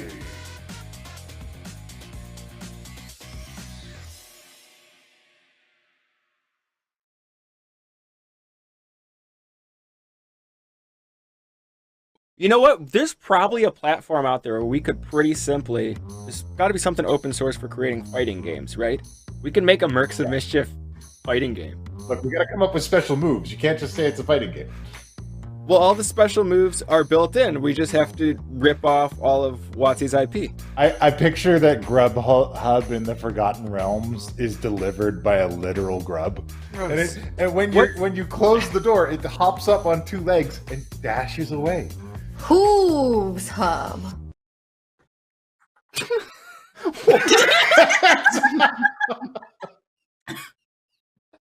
I don't know what's better, the name or the silence that came immediately afterwards. I was thinking come up to your fleet window? eat. Can you imagine an army delivering one like taco to your door? I think that the Academy should corner the gig economy here. I think it's Dimension DoorDash. Dimension DoorDash? Brandon, we can't hear you. I think he said, "God damn it."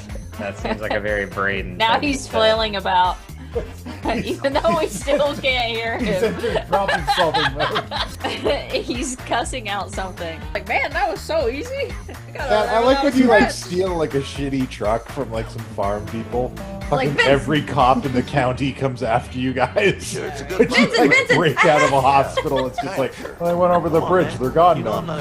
Like, seriously, Uzak, you should be ashamed of yourself. This is like the fucking easiest shit. You have been programming Monopoly games since 1992. Alright? This isn't difficult. How did you fucking whiff this so bad? No, like, this is fucking inexcusable.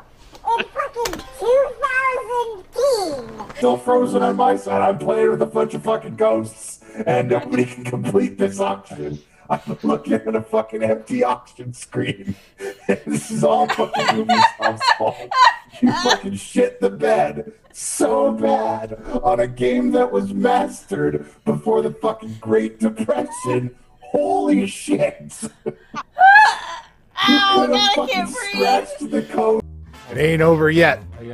I've played my Silver Flame Ritual card, which places a +1/+1 counter on each creature I control. And if I play it with the Adamant cost, If at least 3 white mana was used to cast the spell, all of the creatures gain vigilance as well, giving my token knight +1/+1 in vigilance, along with both of my Basari lieutenants and my youthful knight. I'm doing the Yu-Gi-Oh thing. I place into play my Silverwing Squadron, a flying human knight. It has vigilance, so it does not need to tap to attack. When the Silverwing Squadron's power and toughness are equal to the number of creatures I control, Silverwing Squadron, whenever it attacks, create a 2/2 white knight creature token with vigilance, equal to the number of opponents I have. And that's you, Kaiba! Party pillows don't have to be weird. They don't. I know. They can be very weird. That's why I said they don't have to be. Yeah, but I mean, if you're using a skeleton as a pillow, Skylar, what are you doing? It's a pill. It's a what? It's a pile of bones. It's not a pillow. It's a friend. It is calcium at best. Ambush! Push! No, please! Ambush! Push! Hey. What are you doing? You stop. Why don't we're close? Hello. Who would like really hard mozzarella stick? I found them on the table. That's wooden plank, you idiot. This mozzarella stick is good for you. Oh, I touched. Let me touch your face. Caress me, sir. I'm trying to, but your face is too far. I spilled bodies everywhere. But I do know the solution. There's a business called Penn's Catering. Feeding hellspawn and getting bodies gone. Feeling swole. Okay, I killed their healer. Good puppy. Good puppy. Oh, Yes. you need to ride this out to its final tragedy. Like Guys, I've been talking to this dog for a while, and he's got some good ideas. I have a technical question. How short is that T-shirt? It's a crop top. You. It's a crop top. It's not lewd. I'm sorry, my midriff is there. Don't shame me. Are you a fucking roller derby chick in 1960s California? Why do you have a crop top? Or alternatively, are you a volleyball dude in 1980s California?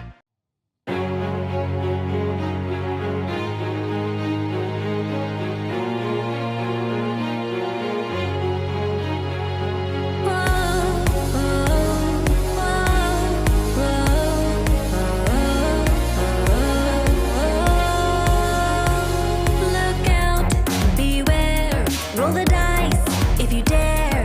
Let's go and fight, protect, persuade, deceive. Let your party run free. You can't take back your choice in DnD. So go on and work together. Family of strangers. Help me get a banter.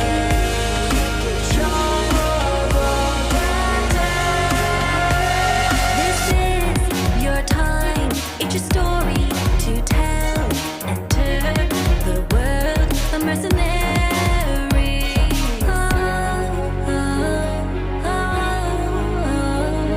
Mischief, mischief, mischief.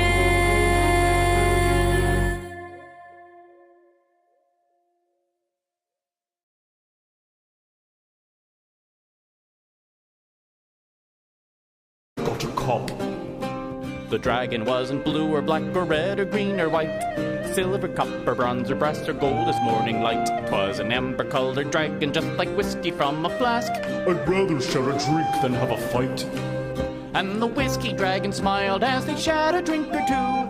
The drunken gnome illusionist, he knew just what to do. With permanent illusions made the dragon's lair anew. Fulfilled the whiskey dragon's lifelong wish. Now the cavern was a tavern where the whiskey air would flow. The dragon had a flagon and the town would always know that he had saved them with a little flask of whiskey in his fist. The drunken gnome illusionist.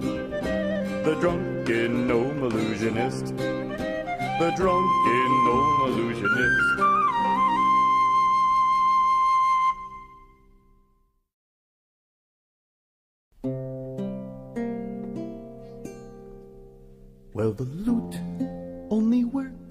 if you're listening. It's the softest and sweetest of songs. It has 15 strings you can hear while I sing. So shut the hell up and sit down. It's not a guitar or a banjo or uke, a dulcian, an oud, or a zither.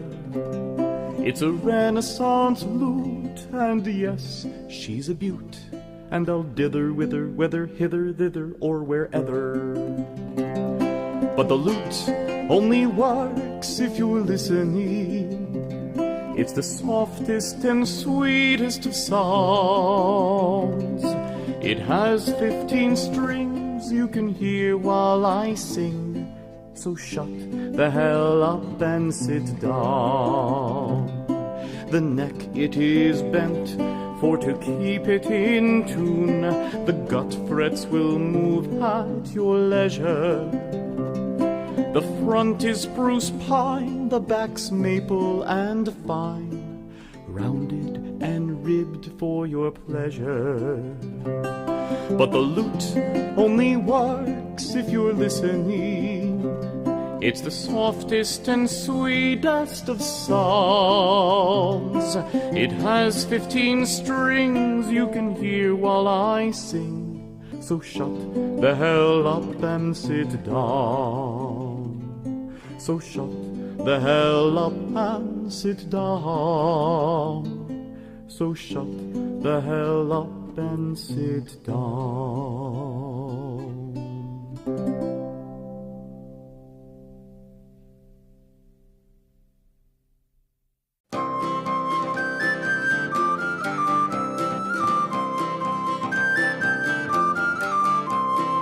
Harpy the harpy, so misunderstood. Until today we all did say she'd never do was good.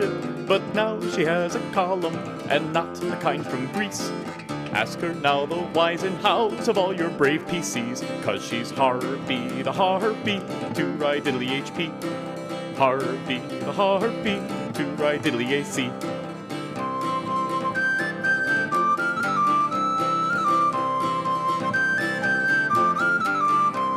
Are you the kind of player who likes to have romance, but in the world of your campaign you never get the chance? Who knows the hearts of NPCs as well as Harpy does? She'll tell you true just what to do. She's your friend because she's Harpy the harpy, to ride diddly HP. Harpy the harpy, to ride diddly AC.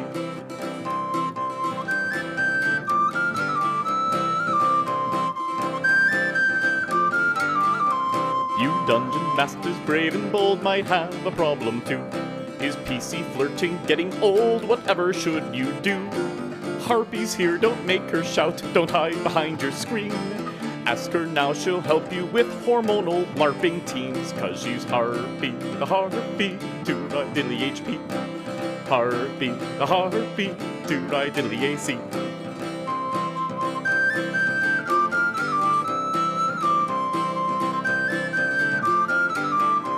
And anything else you think of as you roll the dice to date. Reactions based on randomness leave too much up to fate. For when she takes a break from ripping man flesh off the bone, advice she'll surely give you some by email, not by phone.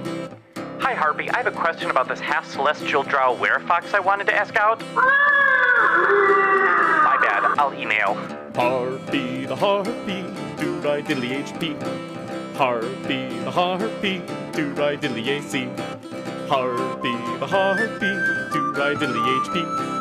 Harpy the harpy, to ride diddly AC.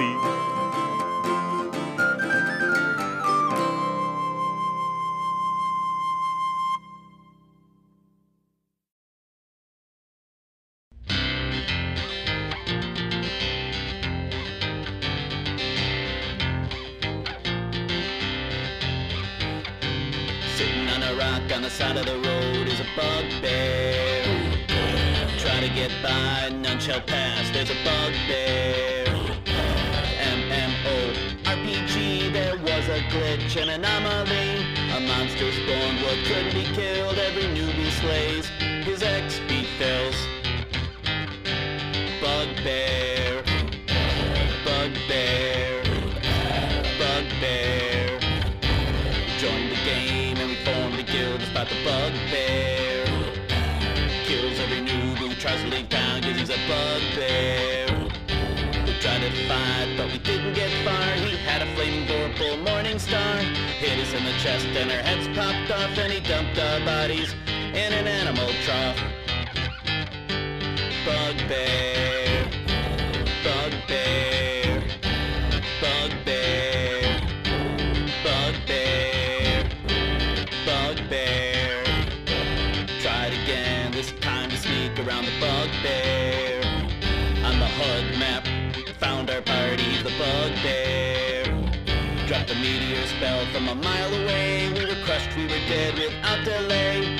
Looted our corpses and sold our stuff. And dumped our bodies in an animal trough.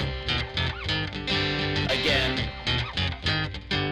Bugbear, bugbear, bugbear, bugbear. On an online forum, we asked about the bugbear. They said no glitch, it wasn't real, no bugbear. The bugbear was a player, had it out for us. We'd been betrayed by someone we could trust. From the den, we heard my grandpa say with a cough, can't wait to dump your bodies in an animal trough. Again! Ha-ha! Bugbear, bugbear, bugbear, bugbear.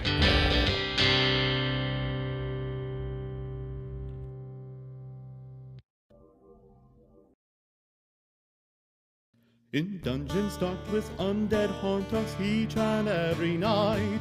In dungeons stocked with undead haunt us, oh what a fright. We just need a good night.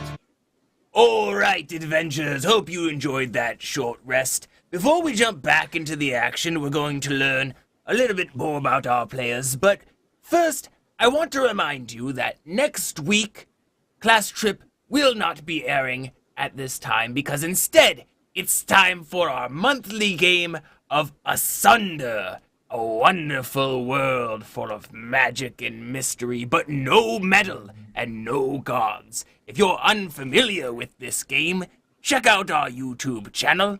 The first episode from last week is up. We have some wonderful guests playing in that, including someone you may know from One Shot Questers, a star of TikTok and YouTube.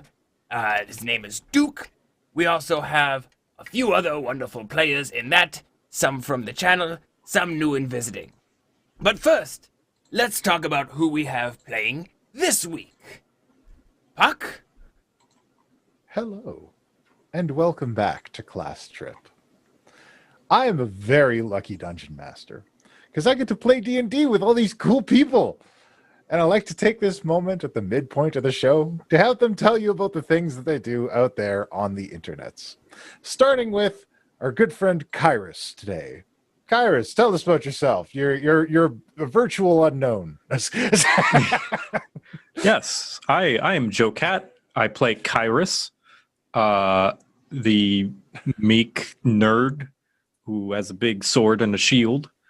And yeah, I have a YouTube and a Twitch and a Twitter, all named JoCat, and you can find it via Google. And I do videos and streams and such. Thank you so much. And also, you made cookies. I did, yes, I did make cookies. They're put away now, but I did have them. Oh, look, man, you got more willpower than I, because those cookies be gone right now. Sakura, tell us about yourself.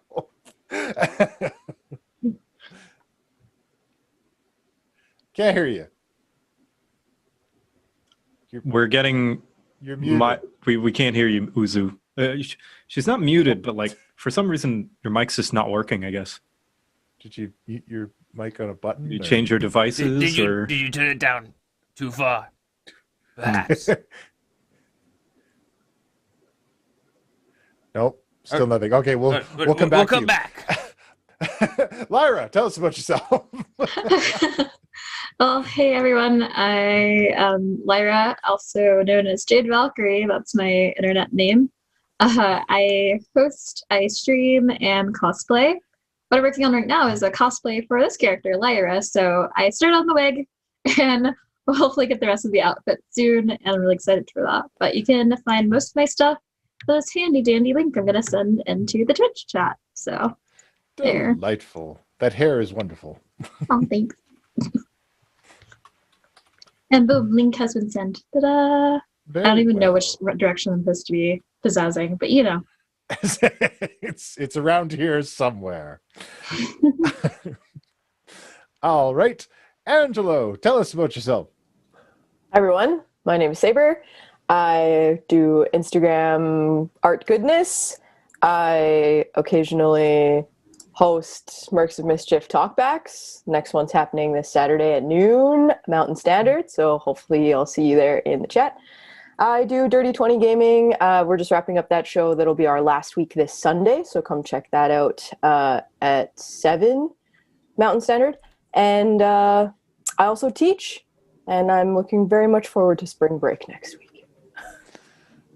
Oh boy. That hasn't mattered to me in a long time. All right, Sakura, are you back? Am I? Yep. Yes. You are. All right, we'll do.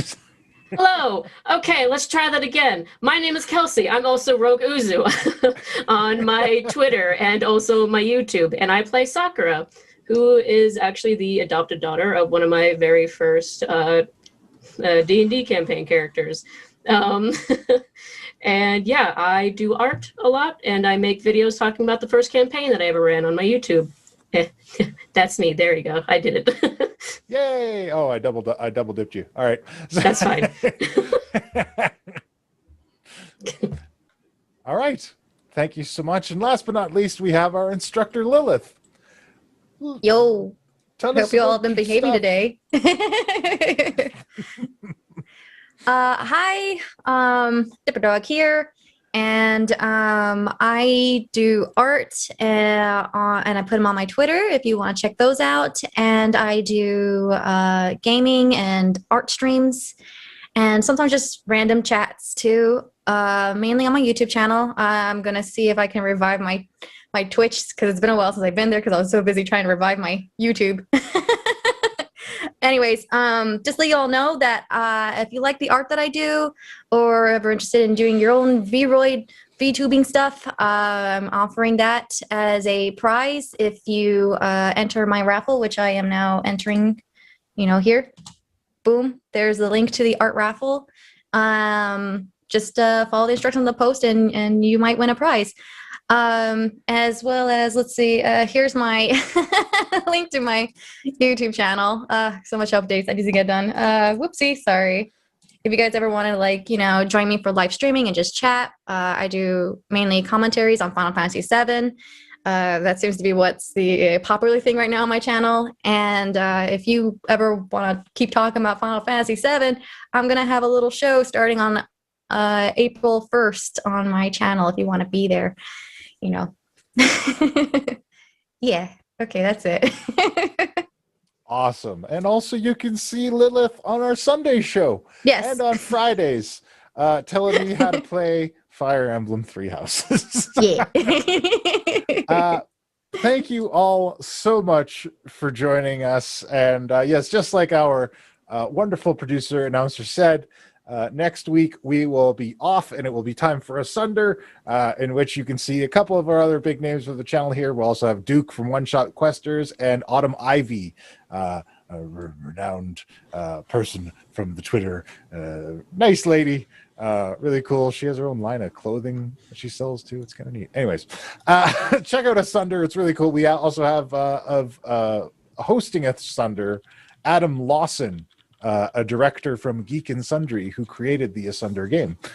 So he runs that for us on the last Wednesday of every month. So you can check that out next week. But don't worry, after that, we're going to be back and continue this adventure. So, anyways, when last we left our heroes,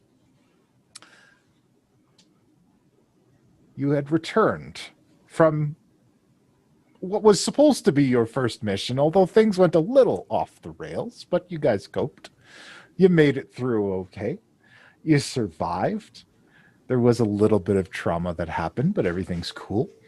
And you are just back, deposited at the academy. And Lilith, you have been taken aside by Administrator Wormspit, and he has asked you, Lilith, if you would be willing to take your students back to Splice Lab. So, what do you have to say about that? I'll notify them about it and see what they decide. Very well. I think they can do it, though. I think they should be able to handle it. It is mostly an investigation mission, to be honest with you. The facility is completely destroyed, but we think that there may be perhaps basement levels. Just check it out and make sure that it's not in full operation. Or, if it is in full operation, see who's in charge. Can't guarantee it will be just an investigation mission. Well, I trust that you will make good decisions with the students. But I'll do what I must to protect them. that is good. In regards to the sleeping curse, though, right. We had received word from Kashano the Benevolent. And? It would seem that the sleeping curse in Green Nest predated the arrival of the Yuan Ti Nightmare Speaker. According to her interrogation, they were drawn there by the occurrence. I thought you should know.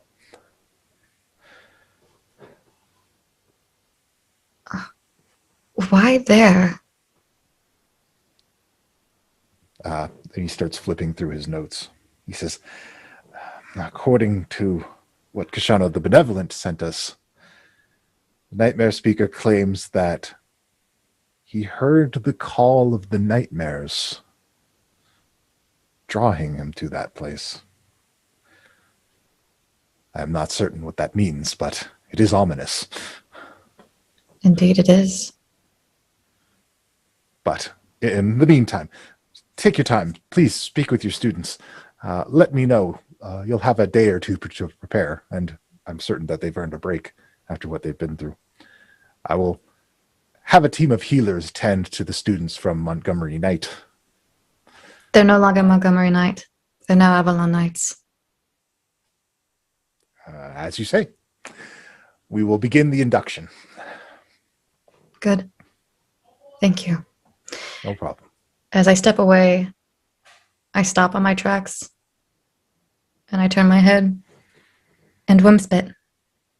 Yes. Even when you're not entirely sure and it's speculation, please share. Gives me some kind of heads up. I don't like surprises. My apologies, Miss Singer. I will let you know of all the hearsay that comes through as well. Thank you. With every little gossip, there's some truth in it. So it would seem. But for now, enjoy your victory. Right. And I walk off. Very well. So, students, what do you all do? I'm going to get a sandwich named after me right now.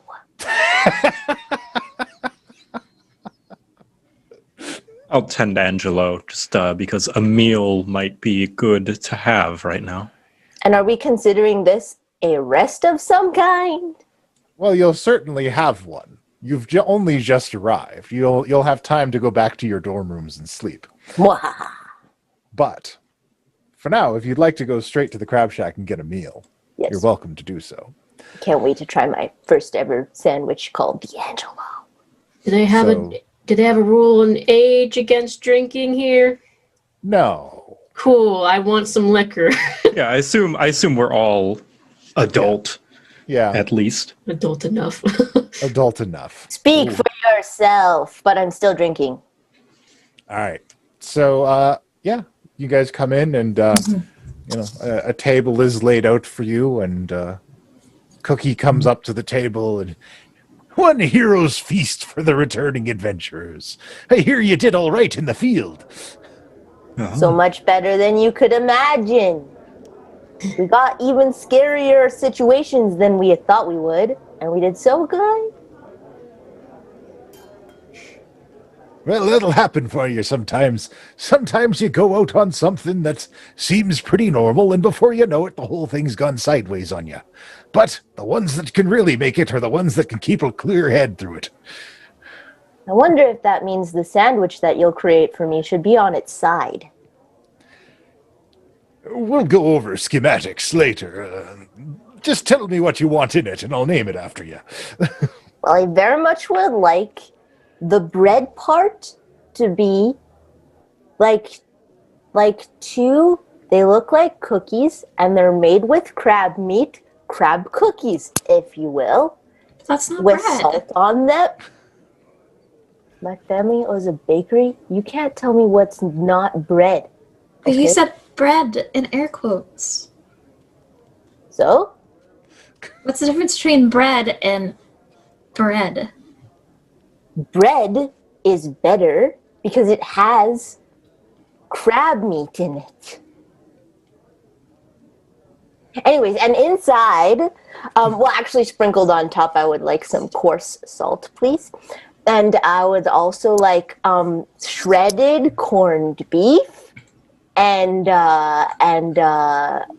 know what? Actually, I would like to leave the rest up to you. All right. I'll start putting it together. Sounds to me like it needs a bit of cheese. Absolutely.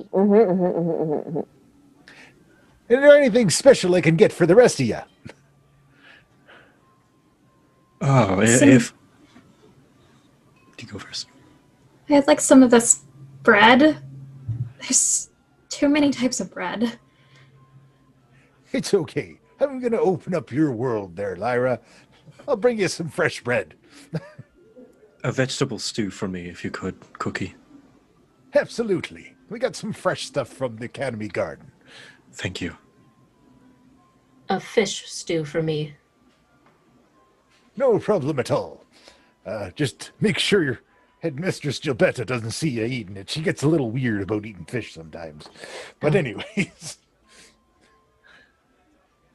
While we're waiting, Kyrus is just like scribbling away, and you can see he's like theory crafting with all of this Splice stuff. He's doing like a like one of those messes of like conspiracy theory boards with all the lines and stuff, but it's on, you know, a notebook. Just putting stuff. But then how did they get it to? No, that doesn't make any sense. And Lyra's picking up on this and just gonna be like, hey, would you like to share with the rest of us? Is this about the mission? Yes, I'm just trying to wrap my mind around what kind of transmutation or lack of magic, according to what Angelo learned, that they could be doing, this Splice organization. I just tell you, don't it's understand science. it. True, but magic is so much easier. You would think that they would just go ahead and use it. Unless lack of detection. Angelo, you're a genius. And I just like start scribbling down a bunch of more stuff.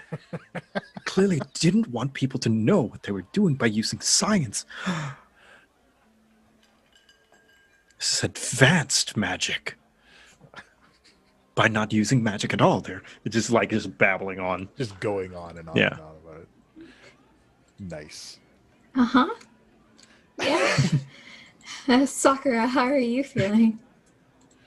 She kind of like puts down her pen because she was writing a letter. I feel like I learned a lot today, and I am really glad with how it turned out. We got them all out. We have new classmates now here with us, and you all got out okay. Still made that one mistake, but Hey, it's just learning. And I guess I hope that you guys would be okay if I could continue to be a class rep for our team in the future. Oh no, you're doing amazing. We are like a family, what Lilith said, and you're like our responsible, although sometimes a little angry, older sister. You know, you have siblings, right? Yeah, I do. So, you did the best that you could. I mean, we only have so much practice, you know, and I think that even if Professor didn't show up, we wouldn't be able to kill that troll. Yeah. So as much as what we had, we did a very good job. And I don't think a lot of you are taking that into consideration. For what it's worth, Sakura, I echo what Lairah said. I think you are a fantastic leader. Although I do have some notes that I took that I think we could improve on our strategies. See. Oh, okay. What are they? All right, now. You just no, I want to see, please. You just see a mass of like a football play style like X's and O's and arrows, and I see. It probably can't be understood or read by anybody. I'm making my own interpretations. And if we wanted to master this maneuver, I've set a training regime for us. Now, we get up early in the morning, but you can never be too early. So I thought 4 a.m. would be a good time, because then we would have enough time to... That's a problem. Oh, but there's so much time that we need in order to prepare the striking... Kairos, only 2 of us would wake up for it. Hey, I wake up early, just not that early. Yeah.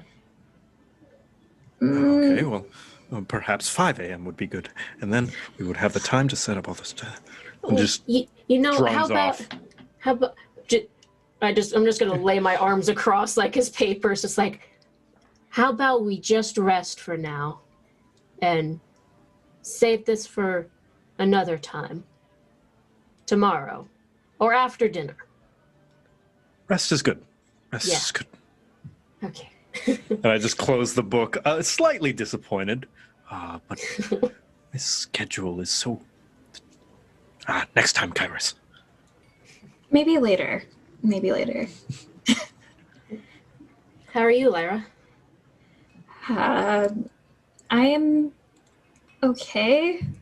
I mean, on one hand, we did live, and although I really didn't see we really shouldn't have gone, but I respect everyone else's decision with going. I just feel like I could have done more. You all were injured, and all I could do was just watch.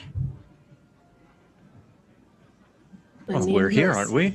I think you did the best that you could. Yeah. It's just, I need to be able to do better. I think that you did really great, though. You did so much against that troll, and then you knew about the fire, which seemed like a very great damage to it. It seemed very vulnerable, and I mean, just because you didn't heal doesn't mean that you didn't do anything. I couldn't heal, but I think we all did something. I think we all did really great. Yeah, I suppose you're right. I guess I'm kind of being a hypocrite here, telling you all to chin up and not chin up myself. You know, in one of my strategy books that I've been reading, one thing that it says is dealing damage is merely another form of mitigating harm to yourself. So defeating your enemies faster is almost like healing. Yeah, we'll go with that.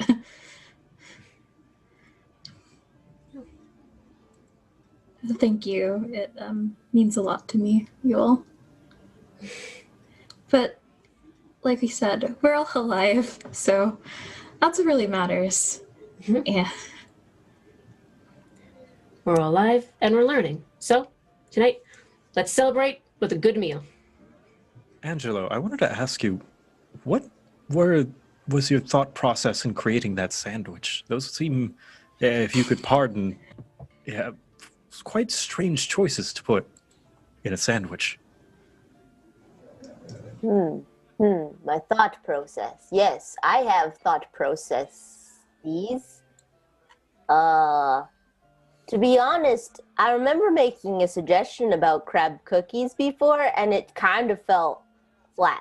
So then I suggested that there be crab cookies named after me, and that didn't happen. But the suggestion to make a sandwich named after me if I went on a trip and survived, well, then I figured I could make crab cookies happen in a sandwich.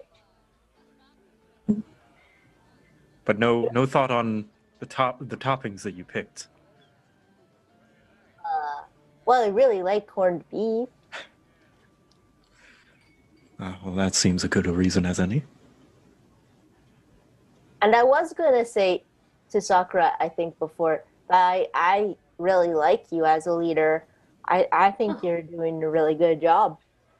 And Lairah, you're right, you got to chin yourself up.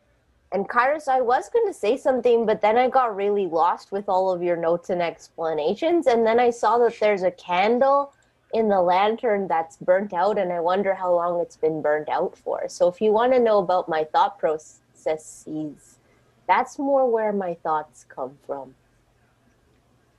Ah, I see.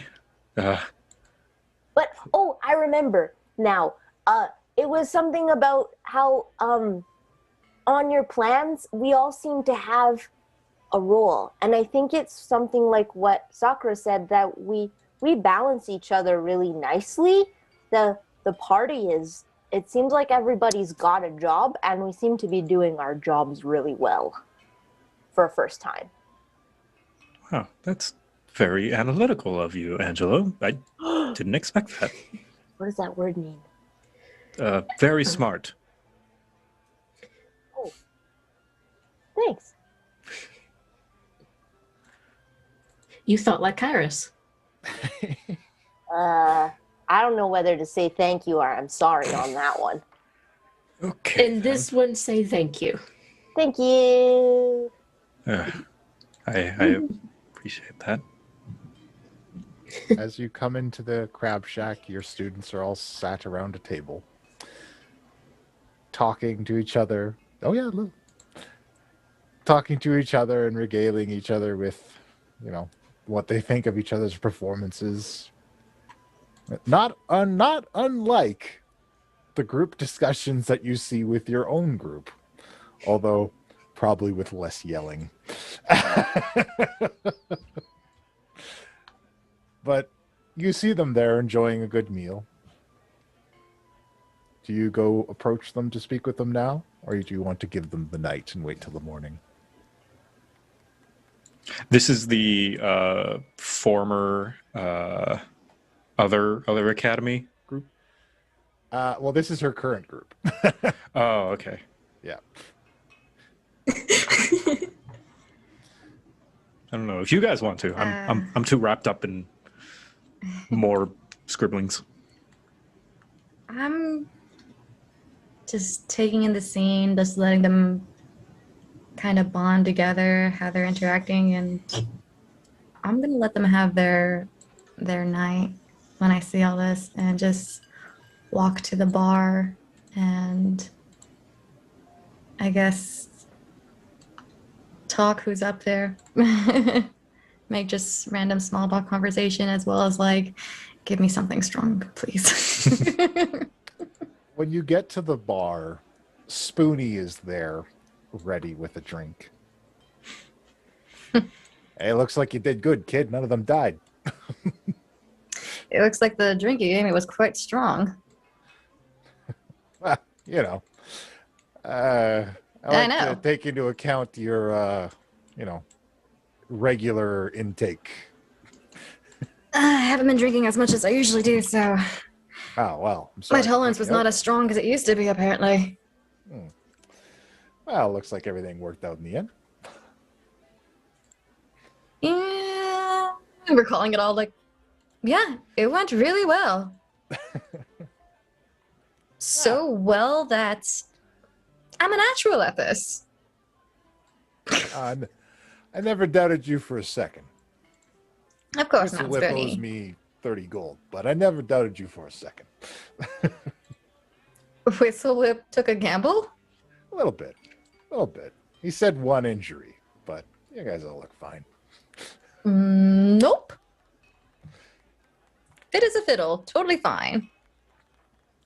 Where is he? Oh, I don't know. Knock on a few cupboards. He's around here somewhere.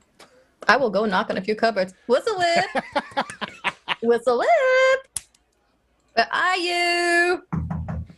I need something dangerous to drink.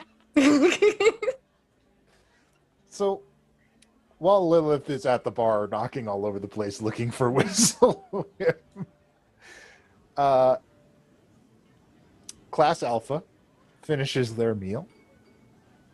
And what do you guys do after a meal at the academy after the day that you guys have had? It's getting late at night. Well, I first need to know what else was on my sandwich.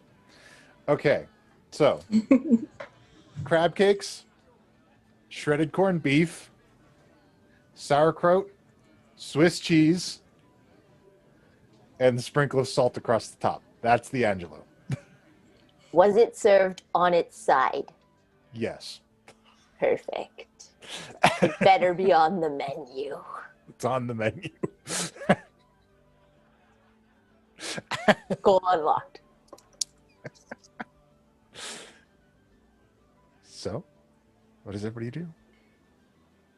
Who would like I to- would bid my classmates adieu as I hit up the library and try to find whatever I can learn more about Splice, if I can. Please remember to sleep. I will, no worries. Okay. Good night, everyone. Night. I'm gonna ask Spoonie if I can have a spot on stage for a 55-minute performance. Well, kid, you survived your first mission, so you know what? All right, go take the stage for a little bit. I need some time to finish my drink anyway. So Angelo hops up on the stage of the Crab Shack and starts doing a little ditty. I hope people throw money at me. Well, give me a performance check. Let's see what they throw at you.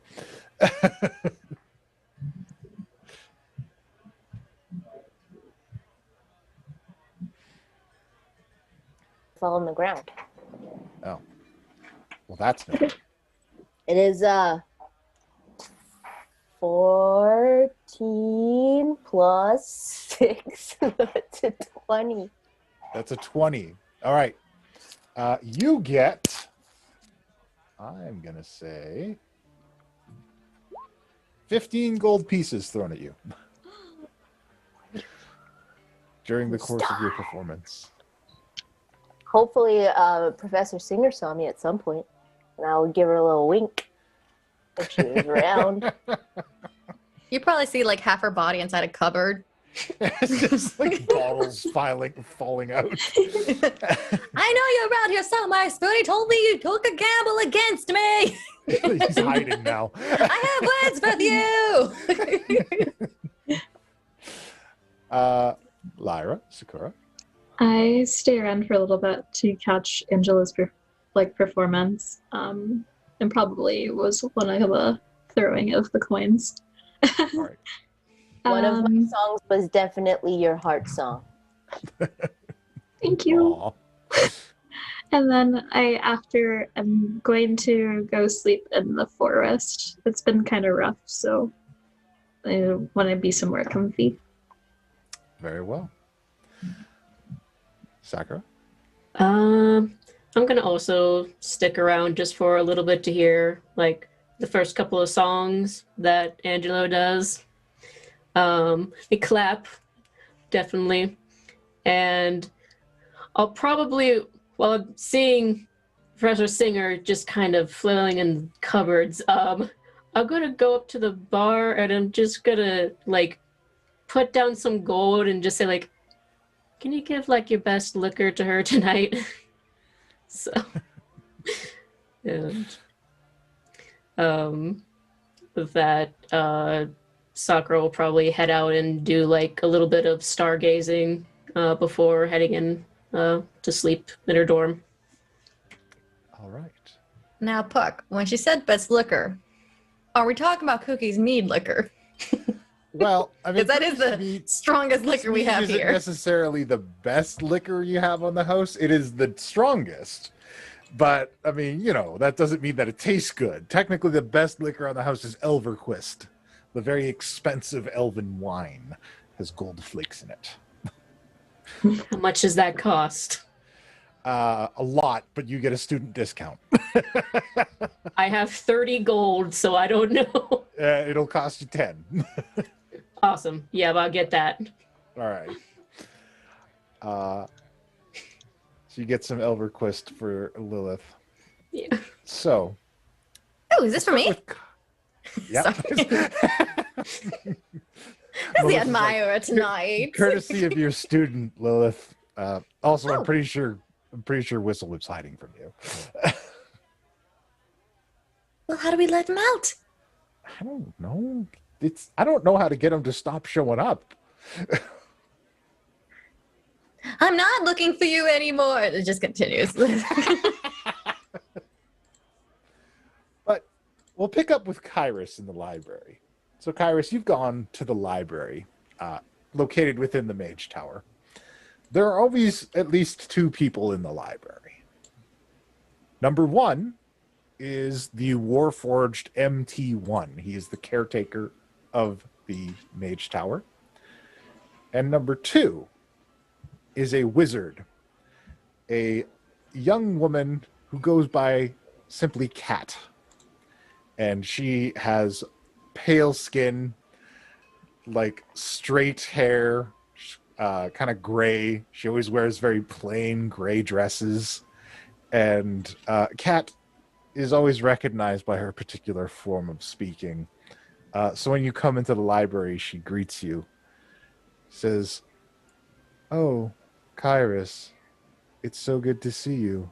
I was so excited about your mission. I'm glad you've returned home safe." Enthusiastic as ever, Miss Cat. Good evening. Yes, I'm sorry. I didn't mean to go off like that. It's just so good to see you again. All of your usual books are out. We even have the new Volos. It's riveting. Is it a hardcover? Of course. Would it be anything else? Oh, as much as I would love to look at Folo's new book, would you happen to have anything on the organization known as Splice? I know that's perhaps not the most appropriate reading, but it is pertinent to our mission. Oh, yes. That is a difficult chapter. There were some dark things being done there.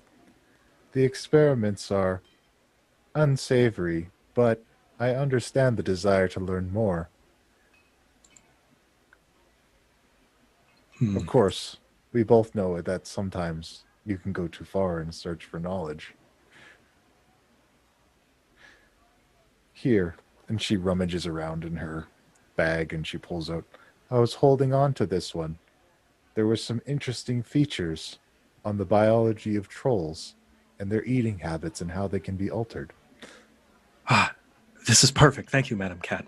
And I'll take it, give her a bow, and head to a nice spot in the library. No problem. Farewell.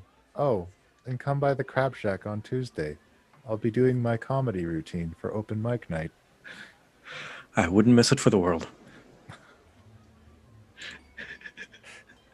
And I don't know, get like a candle or something, a candle light to make sure that I can, I mean, I can read it in the dark. I just prefer not to.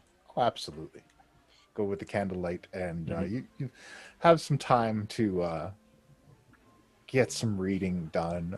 It's a lot of baseline stuff about how trolls regenerate. Their physiology is highly adaptable, and it has been reported that some trolls, when if their diet consistently is based around certain fey creatures or other entities, they may acquire properties of those creatures.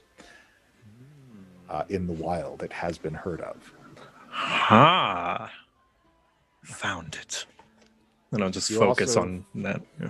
Find some chapters on Splice in how they deliberately regulated the diets of certain trolls, creating mutated trolls with 4 arms that could mimic a mimic's ability to take on the look of other structures. Very interesting. I take as much detailed notes as I can in my notebook about this. All right. So, all of the students engage in their nighttime activities, and eventually, everyone falls asleep. Now, I would ask all of my students to roll a d12 for me. D12? Yes, please.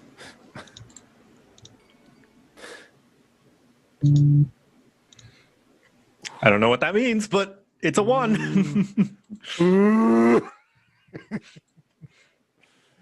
Just the Sakura? students, right? Yes, please. Okay, just the students. Sakura, what'd you get? I got a 2. Okay. Oh no. So. Oh no, Kairos, oh no. Oh, what tasty treats. Maybe 1 is a good thing. We don't know what this roll is for. Yeah, for the rest of chat, Angela got 2, Lairah got 7. So, Noah made it over 10. we are going to start with Lairah. Lairah, you awaken in your tree. You're deeper in the forest than you were when you went to sleep. And as you start to come into your surroundings, you realize that you're back in your home grove. Empty and alone again. What? Oh, where is everyone? Only silence. A breeze rustles the leaves. And it's just like it was before.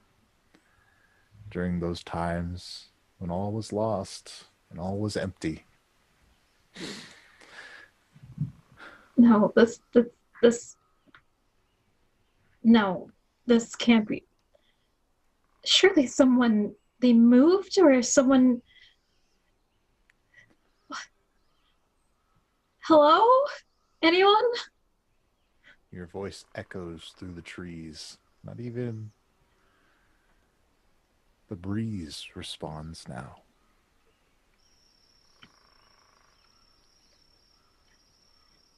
This has to be a nightmare. This has to be a nightmare. This has to be a nightmare.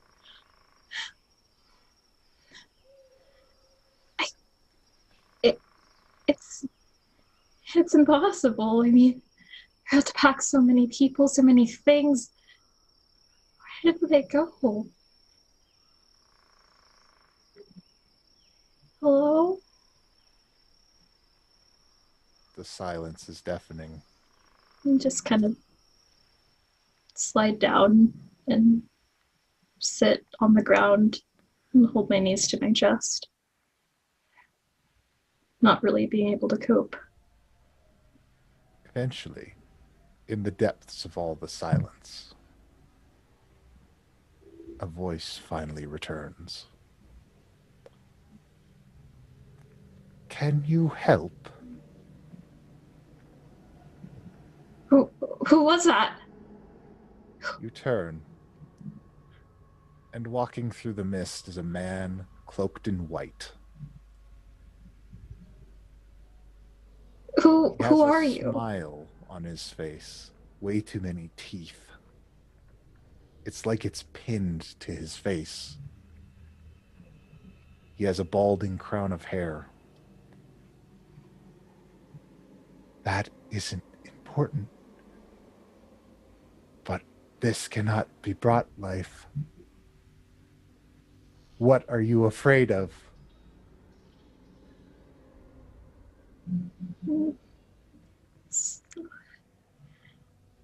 I don't want to be alone.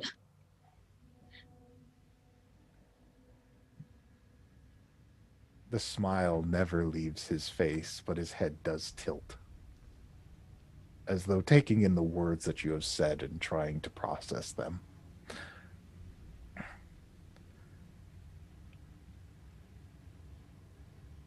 This cannot sustain them. I'm sorry, you can't help. And he walks away into the mist and vanishes. And the nightmare ends.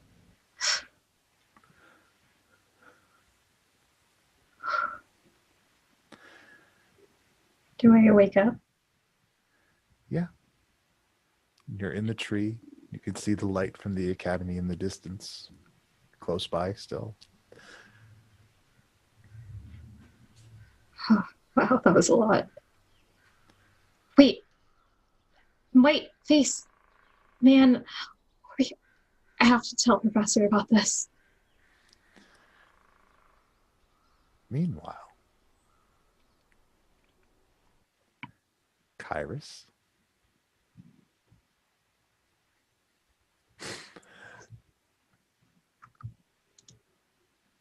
You awaken in a dank dungeon hall.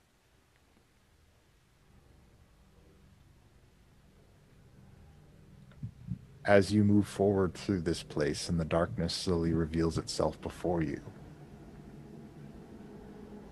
eventually you can see your classmates bound and then dragged screaming in 4 different directions. Oh, no, this is clearly a test, a simple illusion. That's all it is, right? Who will you go after? Choose. Choose who lives and who dies. I just turn. Reveal yourself, demon. Choose. But I just turn around. It's my classmates? They're gone. Oh no, it's too slow. No, give me, please, another chance, please. Choose. And you hear a ticking. And it's getting louder and louder. You can't think. And you can feel the time running out. No, but if I don't know, I try to cast something. Okay.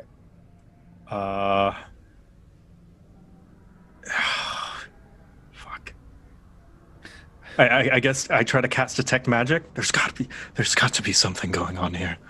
You try to cast Detect Magic, and the spell oozes from your palms like thick water and just slops to the ground. I'm sure there's a logical explanation. And then you hear footsteps. Focus. I turn to it immediately. You see a man cloaked in white. He has a smile on his face that seems to be pinned there. Way too many teeth. Unmoving, expressionless. He has a balding crown. What are you afraid of? I have to be informed. I have to know a plan. I have to have a plan. I can't let things go awry. Things must go perfectly. I have to be perfect. hesitation will cause... I have to do it right. The man in white begins looking around.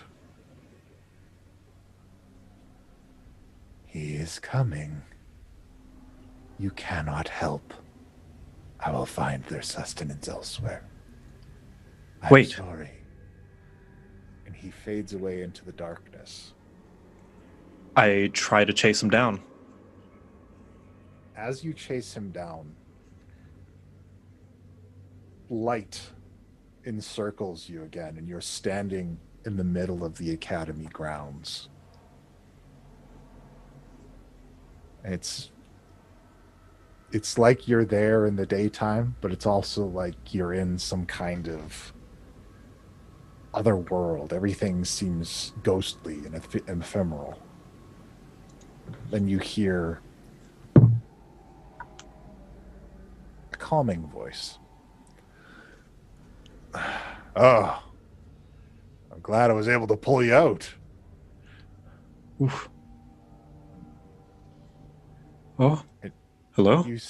You see a dragonborn clothed in plate armor, and he extends a scaly hand to you. Corvan Danimus, pleasure to meet you. I take it and shake gently. Kyrus Sherwood. Oh, I know. I've been keeping an eye on you. Don't have enough paladins at the academy. Good to see another one. Oof. Pardon, I think I had quite the bad dream there. Yeah. That's been lurking around. But I had to pull you out. Lurking around. And this has been happening around the academy? Around everywhere. Whatever it is, it lives in the ethereal. Like me. Sorry, I guess I should explain. I'm the Corvan Danimus that was one of the founding members of the Avalon Knights Academy. I died trying to convince my friend not to go to the dark side. Wow, this is a lot to take in. Yeah, it's always rough the first time. But I sensed a kindred spirit in you, Kyrus. A desire to make sure that your friends stay alive and stay on the straight and narrow. So I wanted to help you. And help me how? Well, one, I wanted to scare away that nightmare. And for two, it's not too bad to think about things. Sometimes I wish I'd thought a bit longer before I confronted my friend. It resulted in my death, the disbanding of the academy. But everything in moderation. Sometimes we have to stop thinking with our heads and move with our hearts. You're almost there. But what if I made the wrong decision? I've made the wrong decision before and didn't turn out very well. Wow. We used to have a saying back where I was from. When you fall, the guy next to you picks you up again. You gotta remember, when we're adventurers, we make no mistake on our own. Every time we fall short, it's up to the people we surround ourselves with to pick us up and keep us going. You'll never not make a mistake. But if you have the right people around you, when you make a mistake, maybe it won't be so bad. I will try. It's food for thought. I hope you have a good rest of your sleep. Maybe I'll visit you in your dreams again, especially if that nightmare comes calling. Thank you. No problem. Take care, Kyrus. Look after your friends. Thank you, Cor Vandanimus. And he fades away. Sakura. Yeah, what's up, buddy? You're coming home. Oh. Cool. And when you step inside your family home, you step into a pool of blood. What? And there are 2 hobgoblins clad in war gear holding the bloodied bodies of your brothers. No. Saying, "You thought we'd never come back for you?" No, this... Mom? Dad? We're right here. No. You're not my parents anymore. Oh, You're not my parents anymore. we are. And it's about time you join the family business. No. I'm never going back to you. I start to slowly back out of the house. As you back out, you fall. Tumbling backwards, falling almost endlessly. You're just screaming, trying to grab onto something. You land in the mud of an abandoned goblinoid war camp. No. No. No. I'm not here again. This isn't real. They won't come back. They're not going to come back. Can you help? Help? You Look see a smiling man, cloaked in white. A smile that is pinned to his face, unmoving and expressionless. His head a balding crown. What are you afraid of?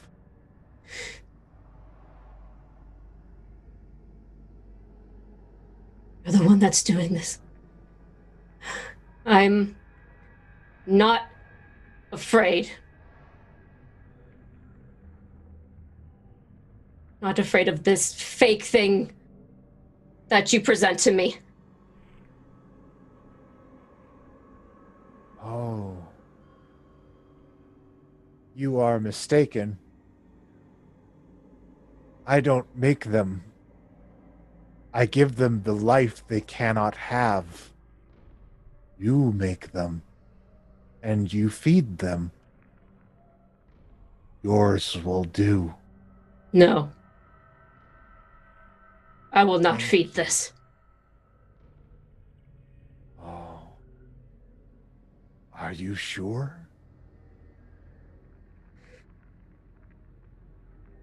I try to go for like my rapier if I have it. You pull out your rapier.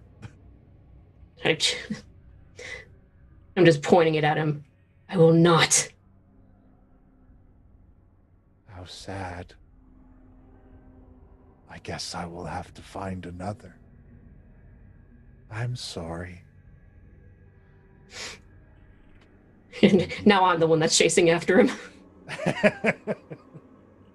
Get back here! He departs.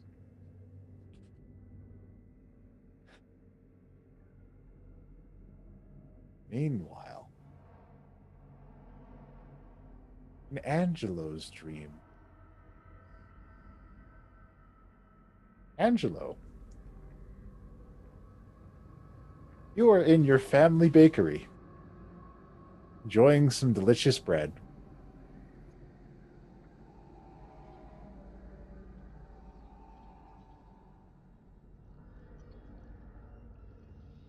and there's a rattling at the door of the bakery. And there's a smiling man cloaked in white trying to get into the bakery. With a balding crown, a smile that is pasted on his face, expressionless, motionless. He rattles the door, and then he pushes on it. He tries to open it. He bangs on it. You're not allowed in here. You hear a voice say,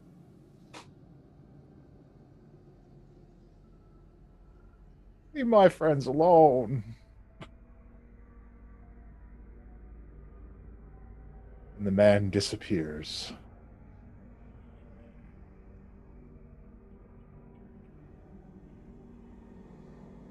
Was that voice coming from the man? No. It was coming from somewhere else, and it feels oddly familiar to you. Do I see where the voice is coming from? No, you don't. And as quickly as you were made aware of it, it is now gone. And you're just enjoying your food.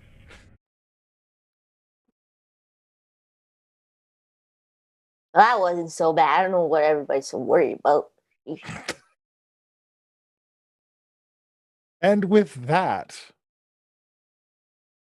our students of Class Alpha awaken the next day for whatever trials and tribulations await them. And Lairah has some news for Lilith. And we'll get to that next time. Yeah. Thank you so much for joining us, everyone. Thank you so much for watching. Thank you to my incredible cast for letting me psychologically torture them a little bit at the end. Everyone, horrifying nightmares and deep psychological trauma. Angelo, bread. That's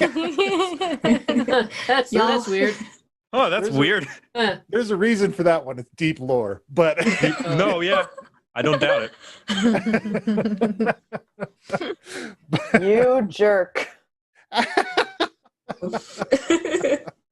Look, it's all deep. You know, we have a lot of fun here. Like I said, next week we got a Sunder. We're gonna take a week off, and then we'll be back the week after that, which is gonna be, I don't know, what is that? The 7th of April. So you want to join us then as we continue this story and see what happens with our Class Alpha and what goes on with their next mission. Well, their continuing mission, I guess it would be.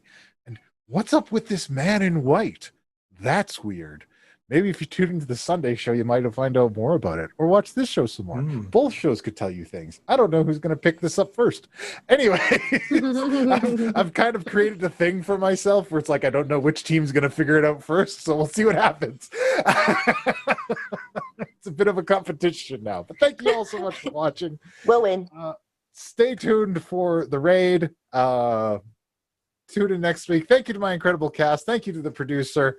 Thank you to all of our patrons and Patreon that help us out and sponsor the show. Thank you to you, the viewers, for continuing to watch these stories unfold. Really, there's no show without you guys, and we can't thank you enough for it. And until next time, everyone, class dismissed. It's D&D. It's D&D. It's D&D. It's D&D. We all agreed to play some D&D.